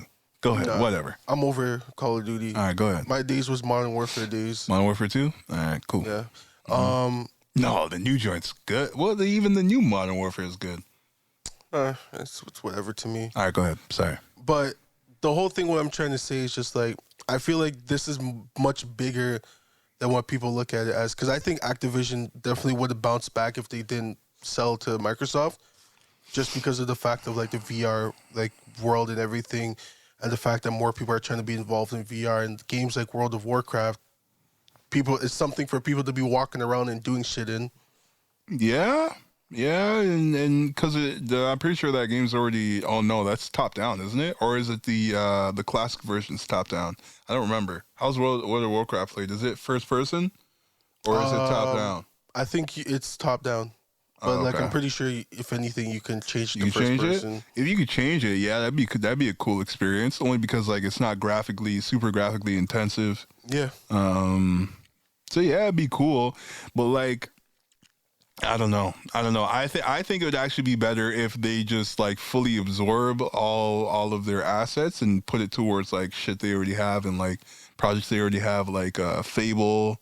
I don't remember any other projects. Well, like, that's the thing. Like they realized that long term, it's not gonna work. There was a joint they were coming out with. I think it was called Scalebound. That looked really good too. But the project got kind of trashed because I don't know, whatever. There's probably like licensing and stuff that they wanted to do. Whatever it is. But like my whole thing is like, why? Like to them, it's probably like, yo, why are we gonna go through so much and trying to be different and create our own thing where we can just buy other people's shit. You know what I mean? I mean, that's what Sony was been doing. It's like, yo, why am I gonna do that? Like Sony, they took a page out of Sony's book. Sony bought Insomniac or the people who did Ratchet and Clank, and then they came out with the Spider-Man joint, which is crazy. Yeah. Who else they buy? THQ or somebody that did. I remember THQ. They're the one. I think they're the ones who did the Nathan Drake. What's the fucking? I was also gonna say out with the movie. THQ also did the old wrestling games as well. Yeah. They're coming out with the movie now. The one with Tom Holland. He's like flying out the plane. We saw the trailer for it. What the fuck is the game called? Uncharted. What else they buy? They bought a lot of shit. The people who did God of War, they bought them. Yeah. So it's just like, they just buy the studios and they just have them do it. You might as well, bro. Have them do it for them. Sometimes being too original is being too much, bro. Mm-hmm. Sometimes you just gotta be like, yo, I like what you're doing. Let me just have that. I like your cut, G. I like your cut. Yo, those shoes are nice. Yo, let me hold that. That shit kind of grimy, actually. You know what that reminds me of? That reminds me of the McDonald's movie about the founders. Mm-hmm. How you know the story. How it's like two brothers. They own the land. Yeah. So it's like the two brothers who sold it to this one guy who was like, I like what y'all doing. Let me start doing it. And he started off buying the restaurants and like working within their confines, and then you switched up and you started buying the line. It's like, yo, fuck this. I'm gonna just buy everything y'all got. So it's kind of the same thing, yo. Yeah. That's just the business tactic, bro. That's business, it's nothing personal. It's just business. That's it. I'm trying to put out the best product that I can put out. You know what I mean? Best way for me to do that is I'm gonna buy you. Still that, bro. And make it for me. You know what I mean? Big move right there. I'm gonna tell you what my people want, and you go make that. And that's with a your big stuff. move right there. That's a big move. And that's what I'm like. It's a big chess move, and I'm like, I'm not looking at it more for of like this year, next year, and even the year after. I'm looking more like 5-10 years down the line. We're gonna look and be like, damn, that was a big move by Microsoft. You know what? You know how they could even make it even better? They have something called HoloLens. Mm-hmm. This was the first headset I wanted to get because it was actually crazy. Yeah. It's basically like, instead of it being VR, it was AR. It was augmented. Mm-hmm. So, but it was really good. Like literally when they first presented it, it was like, you could change, you could look at this. So you have the lens on and you could look at this wall and like, you could draw out a box and be like, all right, I'm gonna turn this into a screen. And you can look at it through the fucking the glasses. That's hard. Or you could be like, yo, I'm gonna change this into Minecraft. Yeah. But you could go into I don't know how it worked, but like it almost like the wall would pop out and you could like go in and move it yourself. Like look it up, bro. So basically HoloLens. And this is by Microsoft. Like, yo, it was crazy expensive though. It was like $1,000. I can imagine. Yeah, but it was sick. I'm gonna put a box and be like, yo, put me in that. Yeah, but it was sick, bro. So like if they can fine tune that and implement it more into like, that stratosphere of gaming or something like that. That's dope. We'll see, bro. As I said, I got faith in Microsoft. I really like Game Pass. Game Pass, I think, is a pretty elite thing with cloud gaming, subscription base, because it's like, might as well, because why am I trying to buy a new game all the time, And like that's like the worst thing for me. It's like I'm not really trying to spend so much on video games that I don't like. Yeah. Now I can be like, oh, I got Game Pass, and there's like a few games I like. But the only thing obviously is that there's a time limit on how long you can play it, because depending they don't let you keep it forever. Nah. That kind of sucks, but cool. Like there's certain games where I think they do. Like if you've already downloaded it, I think you can re-download it and play it again. Oh, whenever you want. Okay, that's how it should work. I think that's how it works. But you have to still have Game Pass for you to play it. Yeah, that's how it should work. But and they're gonna raise the price probably, but they're raising the price on everything. Yeah, inflation's already going up. So like for me, I'm like, yo, it is what it is. But shout out to them for that still. Yeah, man, for real. It was a good move. a little good move y'all got going on over there. Nothing crazy though. Don't get twisted. Nothing crazy. Crazy still. A little good move. We'll see. We'll check back in like 5 years and see how good it is. Yeah. Let's see. There's one. All right. So have you listened to The Weeknd or Gunna's new project? I listened to Gunna.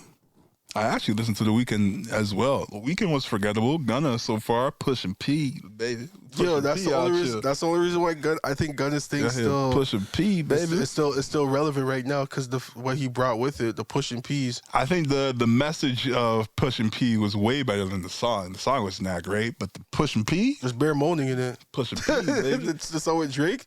No, that's not. No, that's P Power. Oh, Pushin P is a different song. Oh my bad, mixing it up. P Power is just bare moaning. Yeah, P Power is the one with Drake. That's a good song. I like that one more than Pushin P. But the message of Pushin P, it's a good message. Yeah, it's man. a great message. I personally, you getting your money, you Pushin P, baby. That's what I'm saying. You got you a new house, little song, Pushin P, man. Got you a new little position, Pushin P, baby. You put someone down, you ain't pushing P. You ain't pushing P. Wait, what you mean by that?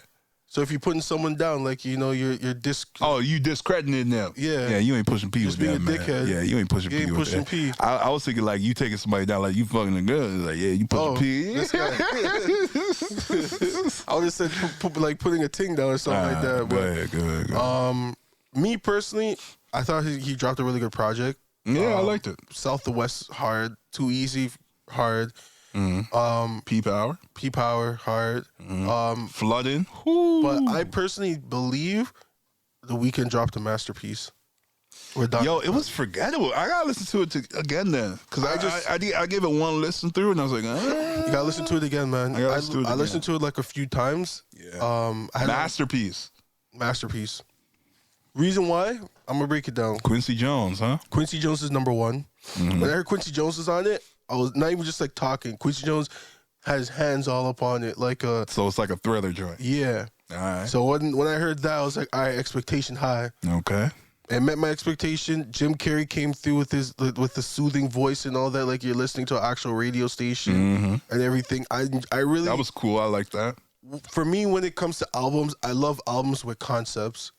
You know, I feel like that's something that's missing with a lot of people's albums nowadays. Because art, it creates a picture. Yeah, it creates a visual rather than just giving me hit. You know, that's kind of why sometimes when I listen to a Drake project, I'm like, yo, he has good songs, but as a project, as cohesive project, I felt like it could have been better. It's probably because it misses that, you know, like back in the day when they would have those there's no theme. skits. Well, not even like really skits. There's no theme. Yeah. There's no theme to the album. Yeah. And I felt like with this, Weeknd had a huge theme behind it. He had Jim Carrey come through as like, yo, it seems like I'm clocked in with the radio. There's local ads, 1, 2 here. And that came out this year, right? What? The Don FM? Yeah, it came out the week that we had COVID. Okay. All right. Or the week just before. No, yeah, the week that we had it. It's like first week of January. Yeah. Okay. And I felt that like the songs that he had, they meshed well together. I liked how they sounded. Like I think for some people when they listen to it, they're kind of expecting Weeknd to do something different. But he's not going to do anything different. This is who he is. This is his sound. This is his style now. And I felt like compared to like his other project, like his last 2 projects, this one had a better flow to it. I think what, because I can understand, I see what you're saying, because like it has that 80s theme still. And I think because he already had it in Starboy, the project he had after that, which was, I don't even know what it was. What was it? Not My Dear Melancholy, the one that came after that. I know what you're talking about. The one with Blinding Lights and all that. Yeah, that one, that project, like that was the 80s theme as well. Yeah. And this one is like, 80s themes again. All right. So I guess maybe this is the last one. Maybe he'll switch it might be up. the last one because in this one he's an old man. So I think this is like maybe it's the last. I think this is his trilogy. Yeah. You know, this was his trilogy because like with Starboy is when he started getting like he just got fame. What's the name of the next album? I gotta look that up now. Go on. So Starboy's when he came through, he made a name for himself, telling people like, yo, don't forget. He had a reminder, tell people like, yo, I'm big star now, but yo, don't forget who I am because you know me. and stuff like that. And then, as you said, like the other project that came out after Hours. After Hours. After Hours is now like he's got the fame. He's all up into the drugs and all that stuff. He's going through shit and all that. And now Don FM is like he's at the end of the whole thing. You know what? This might be the trilogy because he plays in that theme of trilogies. Yeah. Even this like House of Balloons, Thursday, Echoes of Silence. And he dropped the Trilogy, and then Kissland, and then Beauty Behind the Madness, Starboy, After Hours, Don FM. So it looks like he's working in threes. So maybe this is the last one. It might be. In the 80s theme, we'll see.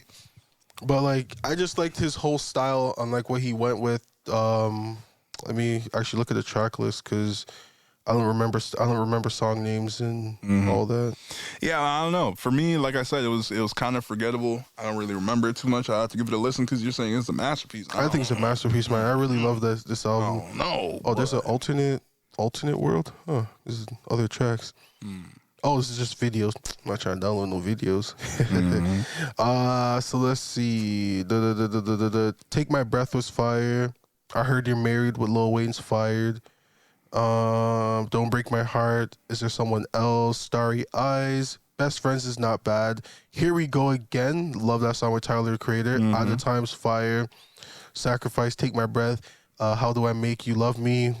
Like as I said, he was really in his bag. Okay. Like even in the description where it's like, you are now listening to 103.5, which low key is a shout out to the 103.5 down here. Don Where FM. do you see that? Well, I guess it's an Apple Music type of thing. Oh, I don't see so that. like you go to Apple Music and then you can look at the description. What? The local description of the album. But yeah, so it says you are now listening to 103.5 Don FM. You've been in the dark for way too long. It's time to walk into the light and accept your fate with open arms. Scared? Don't worry. We'll be there to hold your hand and guide you through the painless transition. Okay. But what's the rush? Just relax. Enjoy another hour of commercial free. That's funny.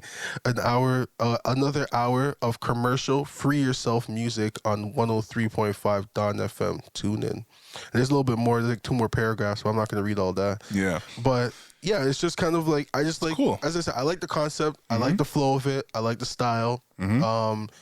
And if this is the end of the trilogy of it, I think it was perfect. Yeah, I mean, Starboy was really good. After Hours was not bad. It was good too. And then this, you're saying it's a masterpiece. I don't know, but we'll see. The next weekend, so far, the next weekend concert is going to be elite. And I think that's when we're going to get like another trilogy album because these are the songs he's going to be performing. Yeah. But out of the trilogy, I think Starboy thus far is my favorite. Thus far. What's on Starboy again? Let me go look at that. I'm a motherfucking Starboy. Well, that song's not enough for me.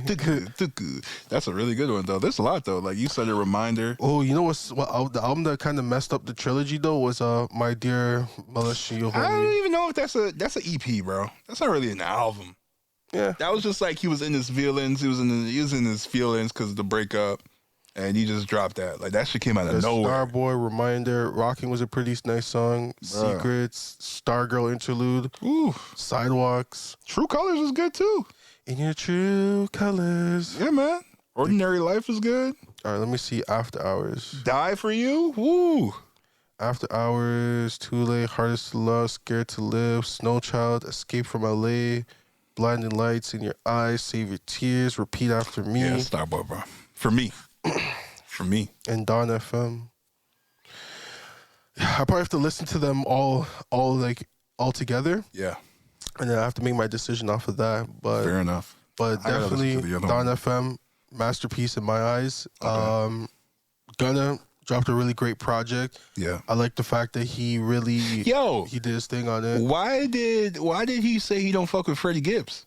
They had beef. They did? No, they still do. Over what? Freddie Gibbs talks too much. Like of his business, or like he talks shit about him? Just like talk shit about him. Oh. Yeah, and then they go back. They were having it back and forth, and then And then he said he don't fuck with Freddie Gibbs, and then Freddie Gibbs had a video of him listening to that song. He's like, "Yo, the song is hard." Yeah, the song was something. It's like one of the first ones. I think it's like the third song. If you say it, I'll know it exactly. I'll know it. All right, I'm pulling it up right now. It's like Coochie or Poozy. Holy, Apple Music load fam. Yeah, Pushin P. Nope, not that one. It was Pushin P. No, it wasn't. I'm pretty sure it's Pushin P. Nope. What's the next one? Hold on. Or it's not that one. It's not Pushin P. Oh yeah, you're right. Still, yeah, it's probably Poochie Crown. Poochie Gown? Yeah. Yeah, Poochie Gown. That's the one. He said you don't fuck with Freddie Gibbs. No, it's not this one. It is that one. Hold on. Bruh, I know it's that one. I know it's that one. But anyways, I didn't know. Yeah, I can't fuck with Freddie Gibbs. Nope. Yeah, I didn't know. Yeah, niggas telling fibs. Rich kids trying to get next to me. You know your chance is slim. I didn't know they had beef. Freddie Gibbs seems like a cool guy. I didn't know how did it start? You know, He's a troll. Oh, Freddie was just trolling. Yeah, well, Freddie's a troll. Yeah. Him and Academics have beef as well. But it's funny because Academics said like he feels like him and Freddie Gibbs, if they were to actually talk to each other, they'll be good friends. Probably. Because he's like Freddie Gibbs is cut from the same cloth as him as a troll. Yeah. So yeah. But then he's just saying like as a rapper, it's hard to be a troll like that. Yeah, I don't think I don't think it's a real beef. I feel like he just rubbed him the wrong way. The way he said something, Freddie probably said something. Yeah, but I feel like Gunna will actually try to smack him if he sees him. I don't know. Like Gunna seems like the type of guy that'll do a full palm clap to the face and like his hard hand, like the hard rustic hand. Man, make sure he didn't lotion his hands. It's not lotion for like 2 days. Man dipped his hand in snow and only washed his hand in scorching hot water. Rubbed it against some cement, so it's extra hard. He sees him, pop. Yeah, damn. All right. Yeah, I didn't know they did. I was thrown off. I was like, wow, what the fuck? Yeah, man. Don't fuck with each other. More music that dropped. Shensia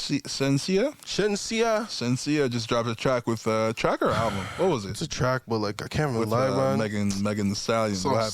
Song sucks.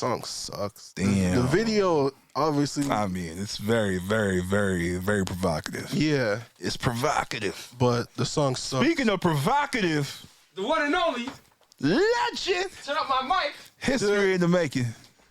Yeah. What's going on, my niggas? We here, man. What you dealing with, brother? I'm just here, man. You know, I didn't want to interrupt your conversation, but I just got some good news, man. Oh, what's the good news? Okay. Go ahead. So, yo, I pulled up to work, right? Yeah. All of us pulled up to work. I work at a place called, I can't even say it, but just long story short, I do food delivery. Yes. For break rooms across the GTA. Yes. So I just started at the company 2 months ago. Okay. I get paid $17.50 an hour. Yes. They have a union. They had a union vote on some new stuff that they're trying to implement. Yes. One of those things was a pay raise. Okay. So a nigga like me is making $20 an hour now. Woo! You know what I'm saying? You know what I mean? It's not a big thing, them. Yes, sir. Okay, you know what I'm saying? Talk about it. I pulled up and niggas were mad, you know? Because I just started 2 months ago, right? So I'm not even off probation.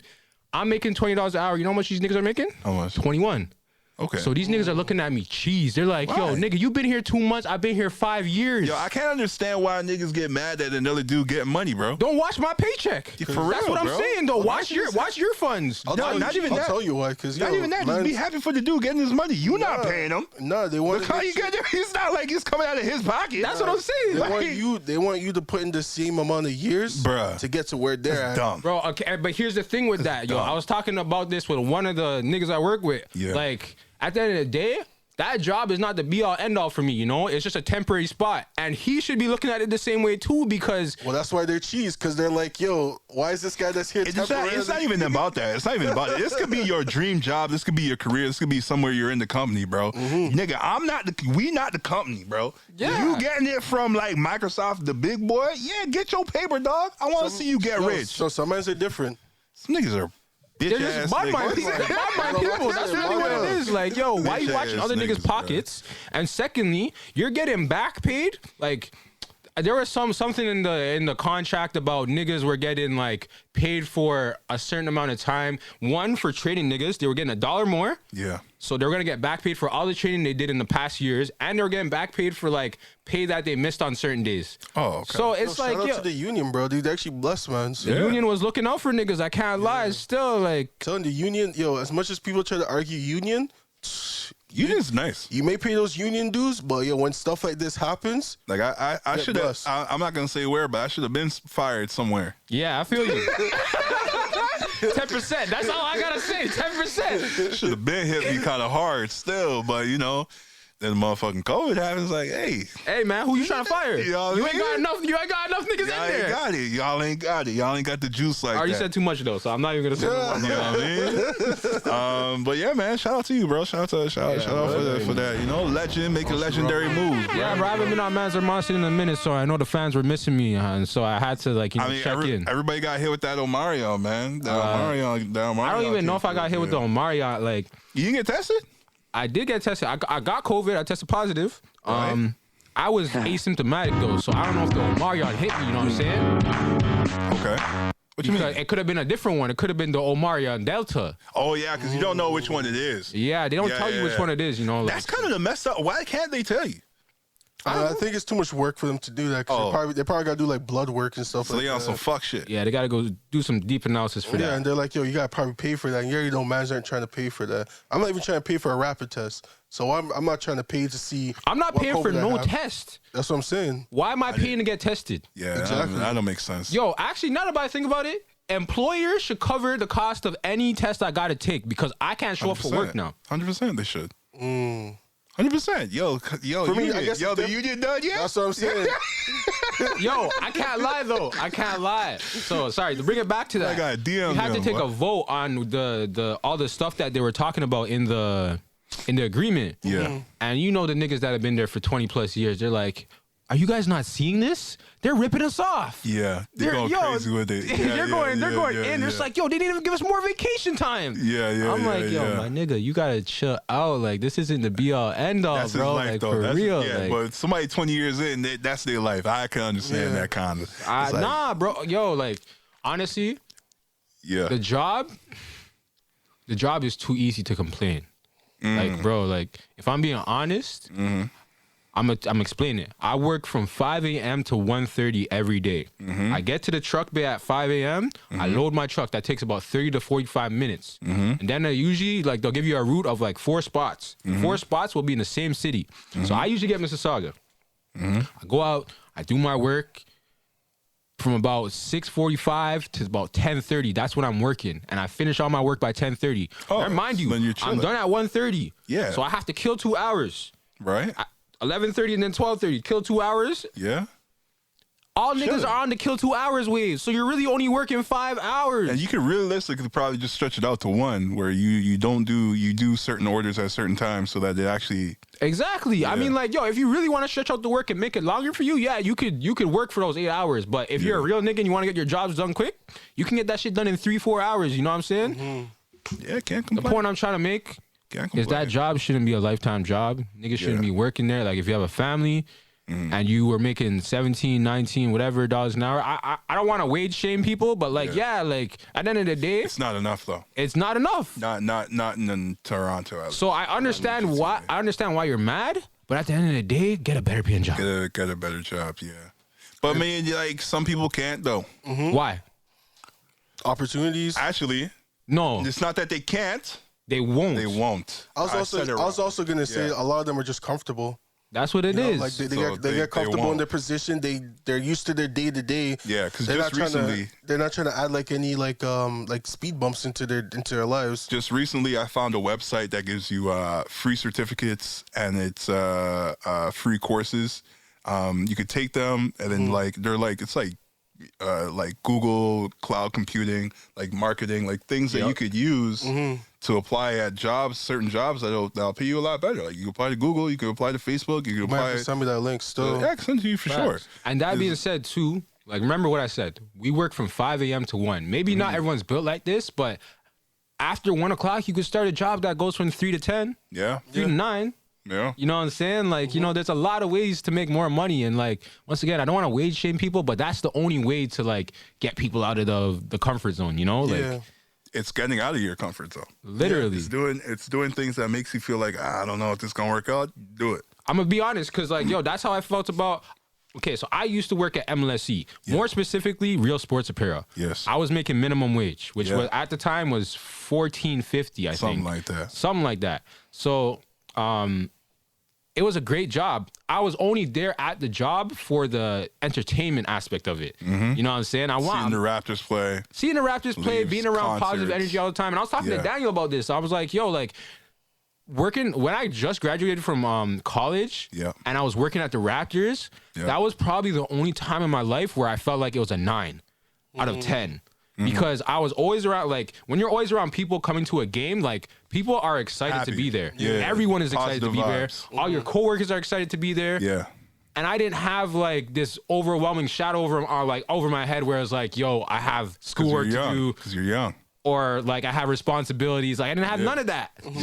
So I'm saying all that to say, like, either find a job that's fun enough for you to work and you won't complain, like, the compensation is worth, like, whatever compensation you're getting is worth it because, like, you know, the compensation is not the only part about the job. It's actually, like, how what you feel get from about it.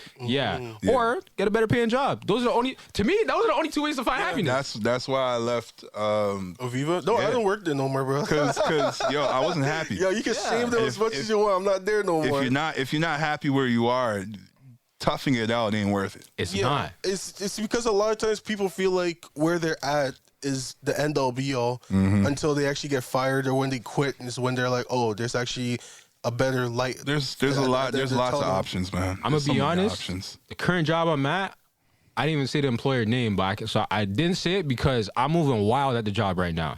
I mean, that's all I'm gonna say. Niggas who see me know that I'm moving wild. Don't be self-incriminating yourself. I don't even care. I just won't say the employer name. I'll be moving wild. But any employer I'm at, I'm moving wild. I'm not gonna front. Except for that one where I had an engineering job. Because that was a job in my field. Yeah, it's in your field, but the other ones are like ones that are fueling the dream. Exactly. That was the best way a man put it today. It was like, yo, I'm gonna be honest. When I was at Toys R Us, you know, mans were trying to throw out games. You know, what's that shit called when they defective? Yeah, when it's a defective product, I'm like, nigga, this is a perfectly brand new CD. Call of Duty Modern Warfare 2. Give me that. Yeah, it's just the case is like cracked or something like that. Yo, give me that. Yeah. What do you mean? Yeah. Oh, you're dashing this out? You know what they do with those? They sell it to liquidation companies. Yeah. And then liquidation companies sell the whole pallet. Nah. So you take away from the pallet. Nah, my nigga, yo. I used to work at Toys R Us for 5 years. Yeah. 5 whole years. I've seen them throw out tons of stuff that didn't need to be thrown out. What's wrong with the slide? Oh, the box is damaged. The box?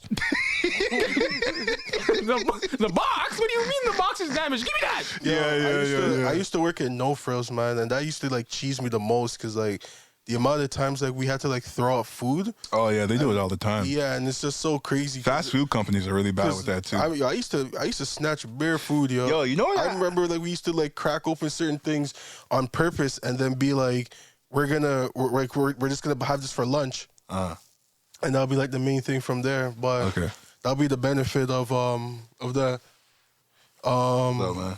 Yo, you know what I didn't like about I went to, this is back in my fast food eating days. I went to a McDonald's.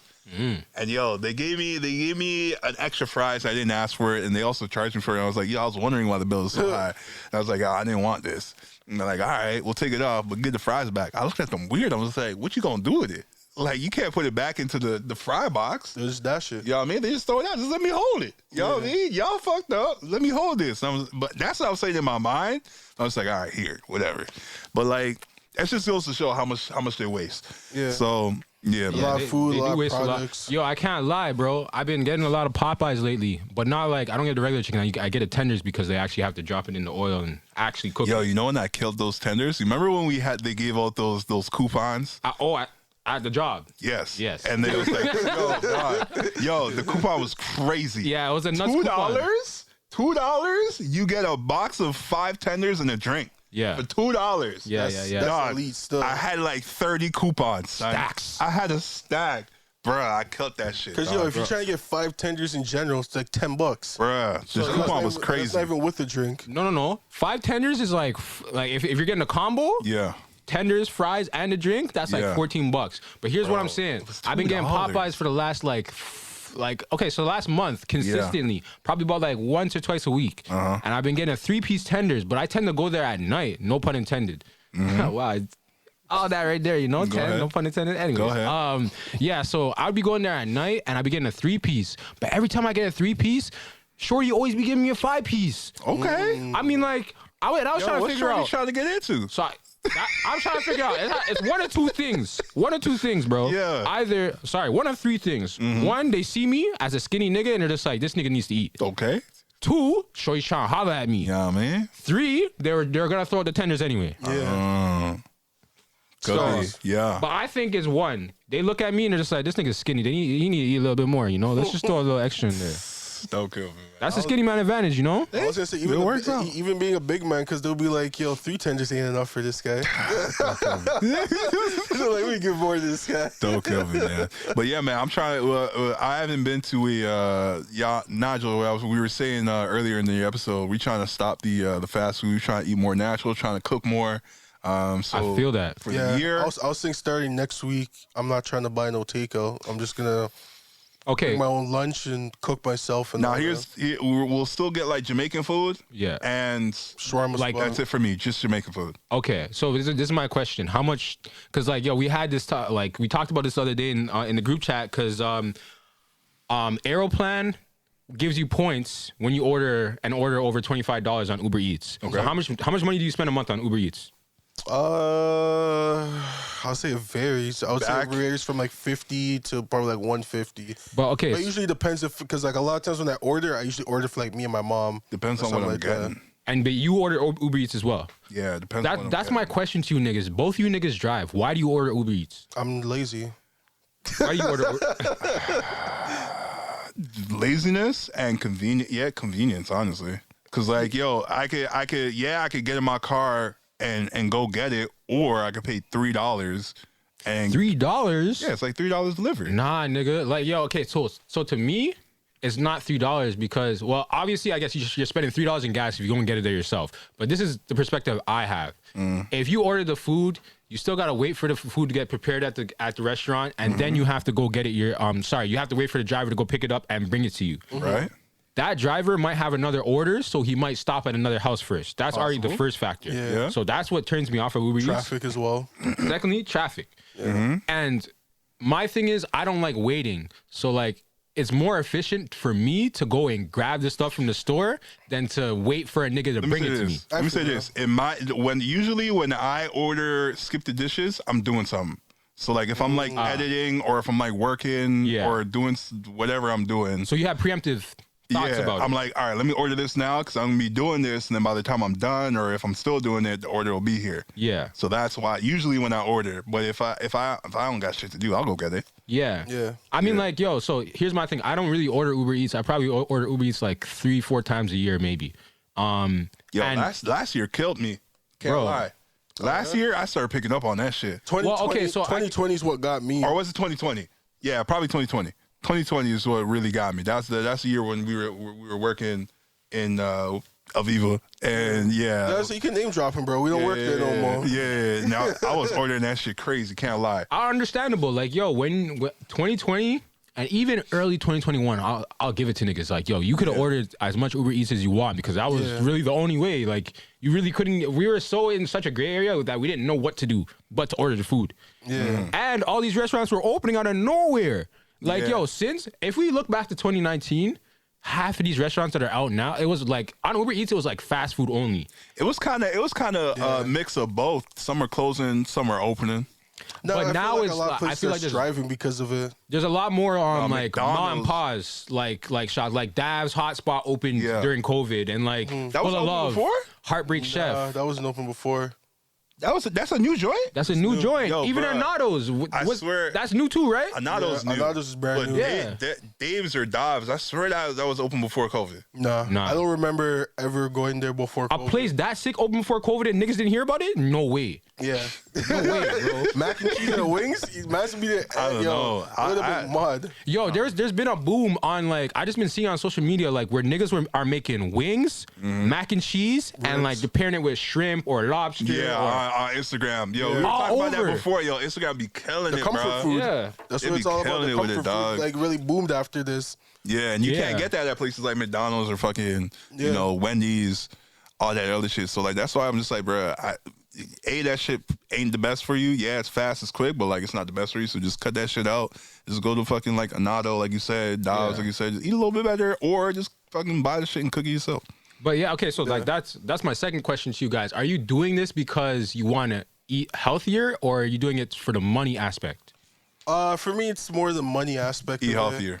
Because, like, I feel like when you spend so much on Uber Eats, because that's the main thing, like, they raise up the price where it's like something, if you go in store, it's like $10, but they put it for like $14 on Uber Eats. Then you got the delivery fee, and on top of that, the service fee. Yeah. And it's like, yo, why don't I just buy groceries and just make something? I Eat feel you, healthier. bro. Eat healthier. I'm not gonna lie. But that also comes with also eating healthier, because now you know what's going into your food and all that stuff. Nah, I'm with you guys on that on the eating at home and making your own food and stuff, because like personally it's because I'm trying to move out by this year. So one, I've been like just chilling with my mom in the kitchen a little bit more, learning how to cook. Yeah. And that's obviously to my benefit in like the long term of life, Yeah. because niggas didn't know how to cook oxtail before. Yeah. Niggas didn't know how to her pasta recipe, like just learning that kind of stuff from my mom is like really just taking my appetite to the next level, 'cause Yeah, man. even when I cook with like, because I didn't really cook that often before, now when I cook my own food, I'm just more inclined to be like, damn, yo, this shit's actually good. yeah. This shit's fire. Yeah, Like, there's more- I there's enjoy more it more. fulfillment. I enjoy it more than when my mom cooks it. Even though like she makes it better, I just enjoy it more because I made it. Like, And you also get that nice feeling when you cook a meal for people too. That's the main thing for me personally. It's like when I cook a meal for people and seeing them enjoy it, it's like, yo, I Feels good too. Still, can't lie. to eat. That feels good too. Can't lie. Yeah, like sometimes you don't even want to eat because you're like, yo, I'm good still, because I already tasted it while making it, and then I'm seeing people eat and they're happy. I'm good. Like, yo, New Year's, if the plan went through, because like the plan I said to Reddit, I was like, yo, we should go to somewhere up north, and we should go like the skiing. We do like the ski sauna. Cottage joint, and we just cook and you do our own shit, bro. I was so ready to throw down. It would have been sick. I was so ready to throw down in there. and bro. that's the thing though. Like, yo, I've been to I've done cottages before with bare people. They're bare different groups, bro. If you don't have like two people that are actually down to cook, it's fucked up, because niggas will starve. Yeah. Niggas will actually eat burgers and hot dogs all week. Yeah, my thing. All My week. thing, so My thing, For my me, thing. I can't do that, bro. I make sure if there's not a chef there, I'm cooking. Yeah. Yo, no word of a lie. This is what happened one year, bro. I was so vexed. So, You turned to the turn hat the hat back like back Ash and- Ketchum, bro. dog, it was crazy. So, we all went to this is me and my the people I used to work with at the ACC. We Yeah. went to Niagara. We had a cottage out there. Me and my boy Malik, we're the chefs, right? Like we're not chefs. We're the grill masters. So we're just like, yo, anyone want to come to Niagara Falls? We're gonna go there. And everyone's like, nah. So we're like, you guys are wasted. It's like 10 minutes away. So we go there for the day, and then man's call me and just like, yo, we're gonna start the grill. I'm like, are you guys sure? And they're like, yeah. So I'm like, all right, cool. Like, yo, y'all start the grill, bro. There's enough chicken still. So like, if y'all like mess it up, whatever. They burned the chicken. Bro, come back from Niagara. Man's are like, yo, fam, don't come to the back. I'm like, what do you mean? What's wrong? And then I come They to the burnt back the now. chicken. I look at the grill. Chicken is bun up. Yeah. Bun up, bro. You know why? that's cooking on high. Fam, man's turning the barbecue all the way up. They just leave it there. But I guess it's because they seen us cooking before. You turn the barbecue all the way up to get the heat. and then to you Get the warm heat it up. going, you know what I'm saying? Yeah. But if you know one thing about chicken, it's not, you can't cook it quick. Yeah. If you try to cook chicken burn quick, the outside you'll and the burn inside the outside will and be the inside raw.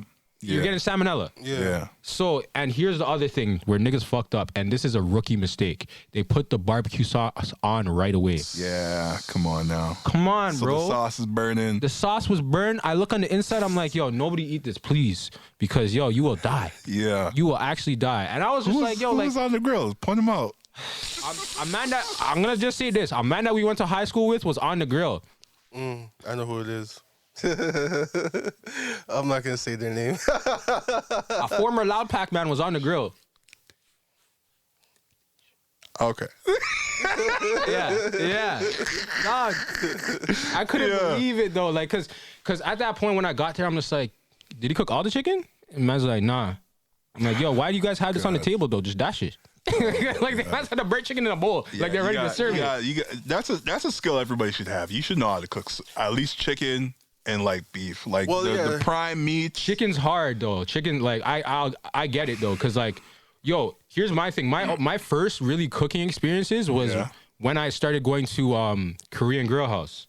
So when I was in college, That's when you started cooking. That was my like when it comes to meat. Yeah. Like pasta's easy, bro. You just boil some noodles and you just dash the ragu sauce. Like that shit's easy, right? Yeah. Like when I'm talking cooking and grilling meat, like that was my first experience like going through that stuff. And I would actually, like, I told Mans this before, but I would actually take things there to see if they could cook. That was my like test of like, oh, can I fuck with this shorty? Like, does she actually know how to cook food for me? Yeah. Yeah. So when I would go there with like a group of people, I'm gonna take that right there. When I would go there with a group of people, trust me, it's a sick spot. Mans would be cooking the chicken, and Mans was just like, "Oh, I think the chicken's done." I'm like, "Are you sure? You better open that bitch up and see if that's done, because yo, if I see red inside, then I'm not eating that." Yeah, I hear that. Nah, but I started cooking earlier, man. Like probably like grade 9. Grade 9, I started cooking. I was gonna say for me, high school is when I started trying out certain things. I knew how to cook oxtail. Huh? In high school? Yeah. Nah, Samayu. I'm gonna tell you why. I can believe it. I remember my parents left for like a week, and they left me, my sister, and my cousin in the house, and they left us some oxtail that was seasoned up. Oh, so you're not cooking that?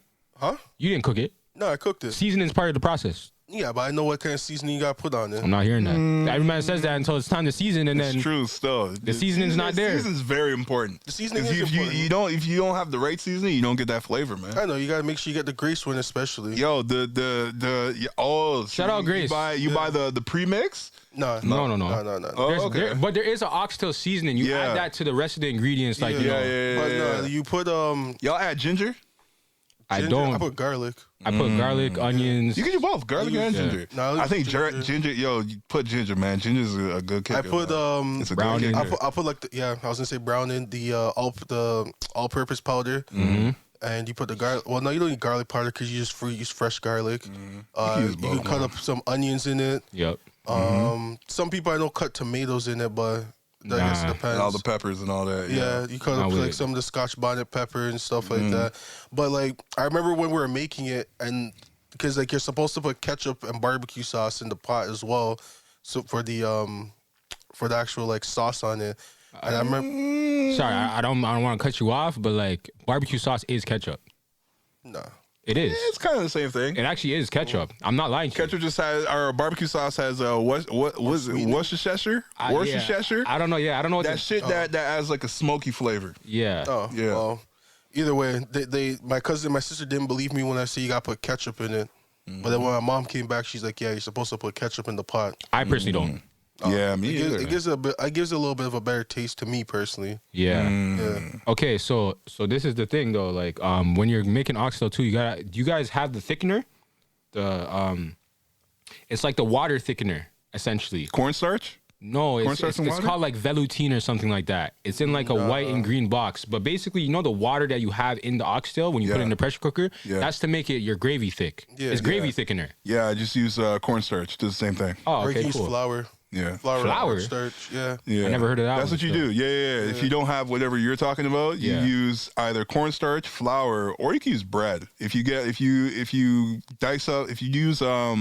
breadcrumbs and you blend it more and you make it like super fine. You throw it in there because it just thickens it up. It soaks it up, right? That's what that's basically, as you say, you just need something to just suck up some of the liquid in it. So that's why it's like flour and all that. Even like a trick that my mom told me with pasta, where it's like you reuse the water that you boil the pasta in. Oh yeah, because it has the starch in there. Yeah. Use the water for what? To basically to thicken it up. Yeah, to thick. You know, like when you strain out the water from the pasta. Yeah. And you're putting it back on the stove. You can put your sauce, or if you're putting like any other seasoning or anything in it. Yeah. You put the water in it, so then it doesn't like burn the bottom of the pot and stuff like that. But I'm not really. It gives it moisture. Okay, so like whenever I make pasta, my go-to meat is ground beef. But ground beef, like when you cook ground beef, it's very like. You start spraying water. Yeah, exactly. So I usually am draining the pot anyway. So that's why I don't really save the water, you know? Yeah. But yeah, it's good to hear you guys are trying to eat healthier still, because like I'm trying to be on that wave too, and it's harder to eat healthier when there's a man like in the studio, for example, where a man says, "Yo, I'm copping from Dab's Hotspot. Who wants some?" Yeah. And you see man's eating Dab's, you're like, yo, You gotta have discipline, man. You gotta have discipline. It's heavy discipline. But the thing is, if you can make it past the initial order, that's all you need. Yeah. Like, obviously, when you see niggas eating the food, there's nothing you can do about it at that point. You're cheese, but you can't do anything about it, you know? At that point, you either got to get a $8 burger at Harvey's, or you just got to hug that. Discipline is very, very important, because I almost got caught the other day. Harvey sent me a fucking email. Two burgers for $7. I was like, God damn. Yeah. Sorry, I put the order together. I was like, shit. I'm not supposed to do this. Cancel the whole thing. Just discipline. I'll say I get coupons all the time when I check the mailbox, but I just dash them out because I'm like, I'm not even trying to like buy anything from there. I keep them, man. You know, other people aren't on my diet. I feel that. That's a fact. But life hack for Harvey's though, as well. You don't need the coupon. You could just walk up, like, yo, bro, you drive up to the drive-through window, say you got that coupon. Oh, yeah, they don't check sometimes. They're not checking ever. Yeah. You can just tell them, yo, I just memorized the price of the coupon. Yeah. I say, yo, $7.79 for the Angus burger combo. Let me get that. Comes up to $8.80 after tax. Low key, I believe you could just be like, I got that one coupon, and I bet you they'll tell you, oh, they'll got tell this? you what the coupon is. Yeah, I got that. They'll tell you what it is. Yeah, that's the one right there. There's no point of fighting it, yo. You know what I mean? Harvey's needs all the fucking, Nah, bro. Man's disrespect Harvey. They need all the customers they can get. Bro, like on a scale of burgers, they're probably like bottom tier, bro. Yeah, for sure. They're a bottom tier burger. Them and McDonald's are bottom tier burgers. And McDonald's? I don't even eat McDonald's burgers, so I can't comment really, but like I'm putting them in the bottom tier. The only thing I get from McDonald's is just a McGriddle. Well, when I ate it, I got the McDouble and the junior chicken. Yeah, I don't think those things are hitting like they used to. I don't know. Burger King, same thing. I was saying Burger King is the bottomless tier. Yeah, Burger King's absolute worst. From we went to Windsor, bro, that changed my whole opinion on Burger King. Oh, from back then? Fam, you don't remember that whole weekend we were eating Burger King? Oh, yeah, we did have that strip didn't have nothing else. I don't remember how bad it was, though. That's all. I will never forget because, I was just like, yo, there's no other options, guys. And I wasn't driving at the time either. So I was like, I couldn't even go on my ones and try and find different food. It was like, Nigel, you either walk to the Burger King there or you got no options. And there was no Uber Eats at the time. Yeah, there's no Uber Eats. Google, I don't think, was up with the restaurants on there like that. Yeah, it was still developing. Honestly, the city looked terrible. I was going to say, I was off of Burger King from high school because, I remember mans used to always pull up to there on the Wednesday. Because a couple mans had a whip back there. So Whopper Wednesday, yeah. And after a while, it's just like, the Whopper's actually not sick. It used to hit. For a little bit. There's a time it used to hit. But that's when the Whopper was actually good. When they're actually competing with the Big Mac. Yeah. Anyways, after a while, they're like, we're done with this. Anyways, we're approaching that 2 hour 30 minute mark. Oh, I think 10 minutes. I think 10 minutes is gonna get cut out anyway. Oh, is it? All right, so let's just wrap up here. Nigel, you got... Yeah, the thing's about to fill up in a bit, too, so... Nigel, you got anything else you want to bring up, brother? You know what it is, man. 2022 has been a good year so far. We're only 22 days in, I think. 23 days in. Yeah, it started off kind of rough, huh? Yo, to be honest, we're on lockdown, but I just feel like the energy, all the people around me... Everyone feels so inspired. This is going to be the year that we break through or, we're just going to... strive for more this year, you know, Yeah. like, and I've been feeling that from a lot of people. So, you know, I'm just trying to bring that positivity to everyone listening, you know, like, Sure. strive for more in 2022. Like, Keep don't pushing settle for Ps. less. Pushing P's, man. Yeah, we're pushing P this year, man. What Come can on I now. say, yo? I've been seeing a lot of people pushing P, and that's not P, though. You know what I'm saying? We can talk about that next time. We can talk about that next But anyways, you know what it is. It's your boy, Yo, Legin. that's actually gonna be a segment. That's not P. That's not P. That's a good idea right there, boy. Yo, there's a lot of people out here pushing P, and they can't even push the shovel to shovel their driveway. God damn, man. I don't want to talk about it. I bought this is the year I bought a fucking snowplow. Y'all got a snowplow yet? Nah. Bro, I had to get a snowplow. I'm going to be honest, yo. I had to. I was using the snowblower. Yeah, snowblower. That's it. Yeah. I have an electric one. Should never bought an electric one. My mom bought it. She bought it on clearance. Yeah. So I'm allow it. Like So $100. I try to use it, right? Like that big snowstorm day. Yeah. Shit's just blowing back in my face, bro. Because like the direction that I need to blow the snow, the wind's blowing the this wind's way. blowing the other. So you I was got like- you got to count for the wind. You rotate it, make it blow. But remember, my driveway is shared. So if I blow the snow the other way, I'm blowing on the nigga's car. Yeah. So like at the end of the day, I didn't even get to use a snowblower. Yeah. And that's why I'm not a fan of it right now. But Yeah. you know, I advocate for gas snowblowers if you're gonna get one, guys. Because one, you need an extension for the electric one. And two, the power's not there. Yeah, that's true. sense. Can't lie. I got an electric one. It worked though. It worked out. On that day, because it was a really bad snowstorm, it helped push a lot of the snow out the way. Plus, when the snowplow came through and blocked the front of our driveway, that's the worst. I hate doing that with the shovel because the snow hardens up. Like it gets really hard. Yeah, I had to do that with the shovel. The snowplow just ate that shit Yeah, up. you're cutting through still. Cutting through that snow, you know? You know what I mean? Yeah, I can imagine.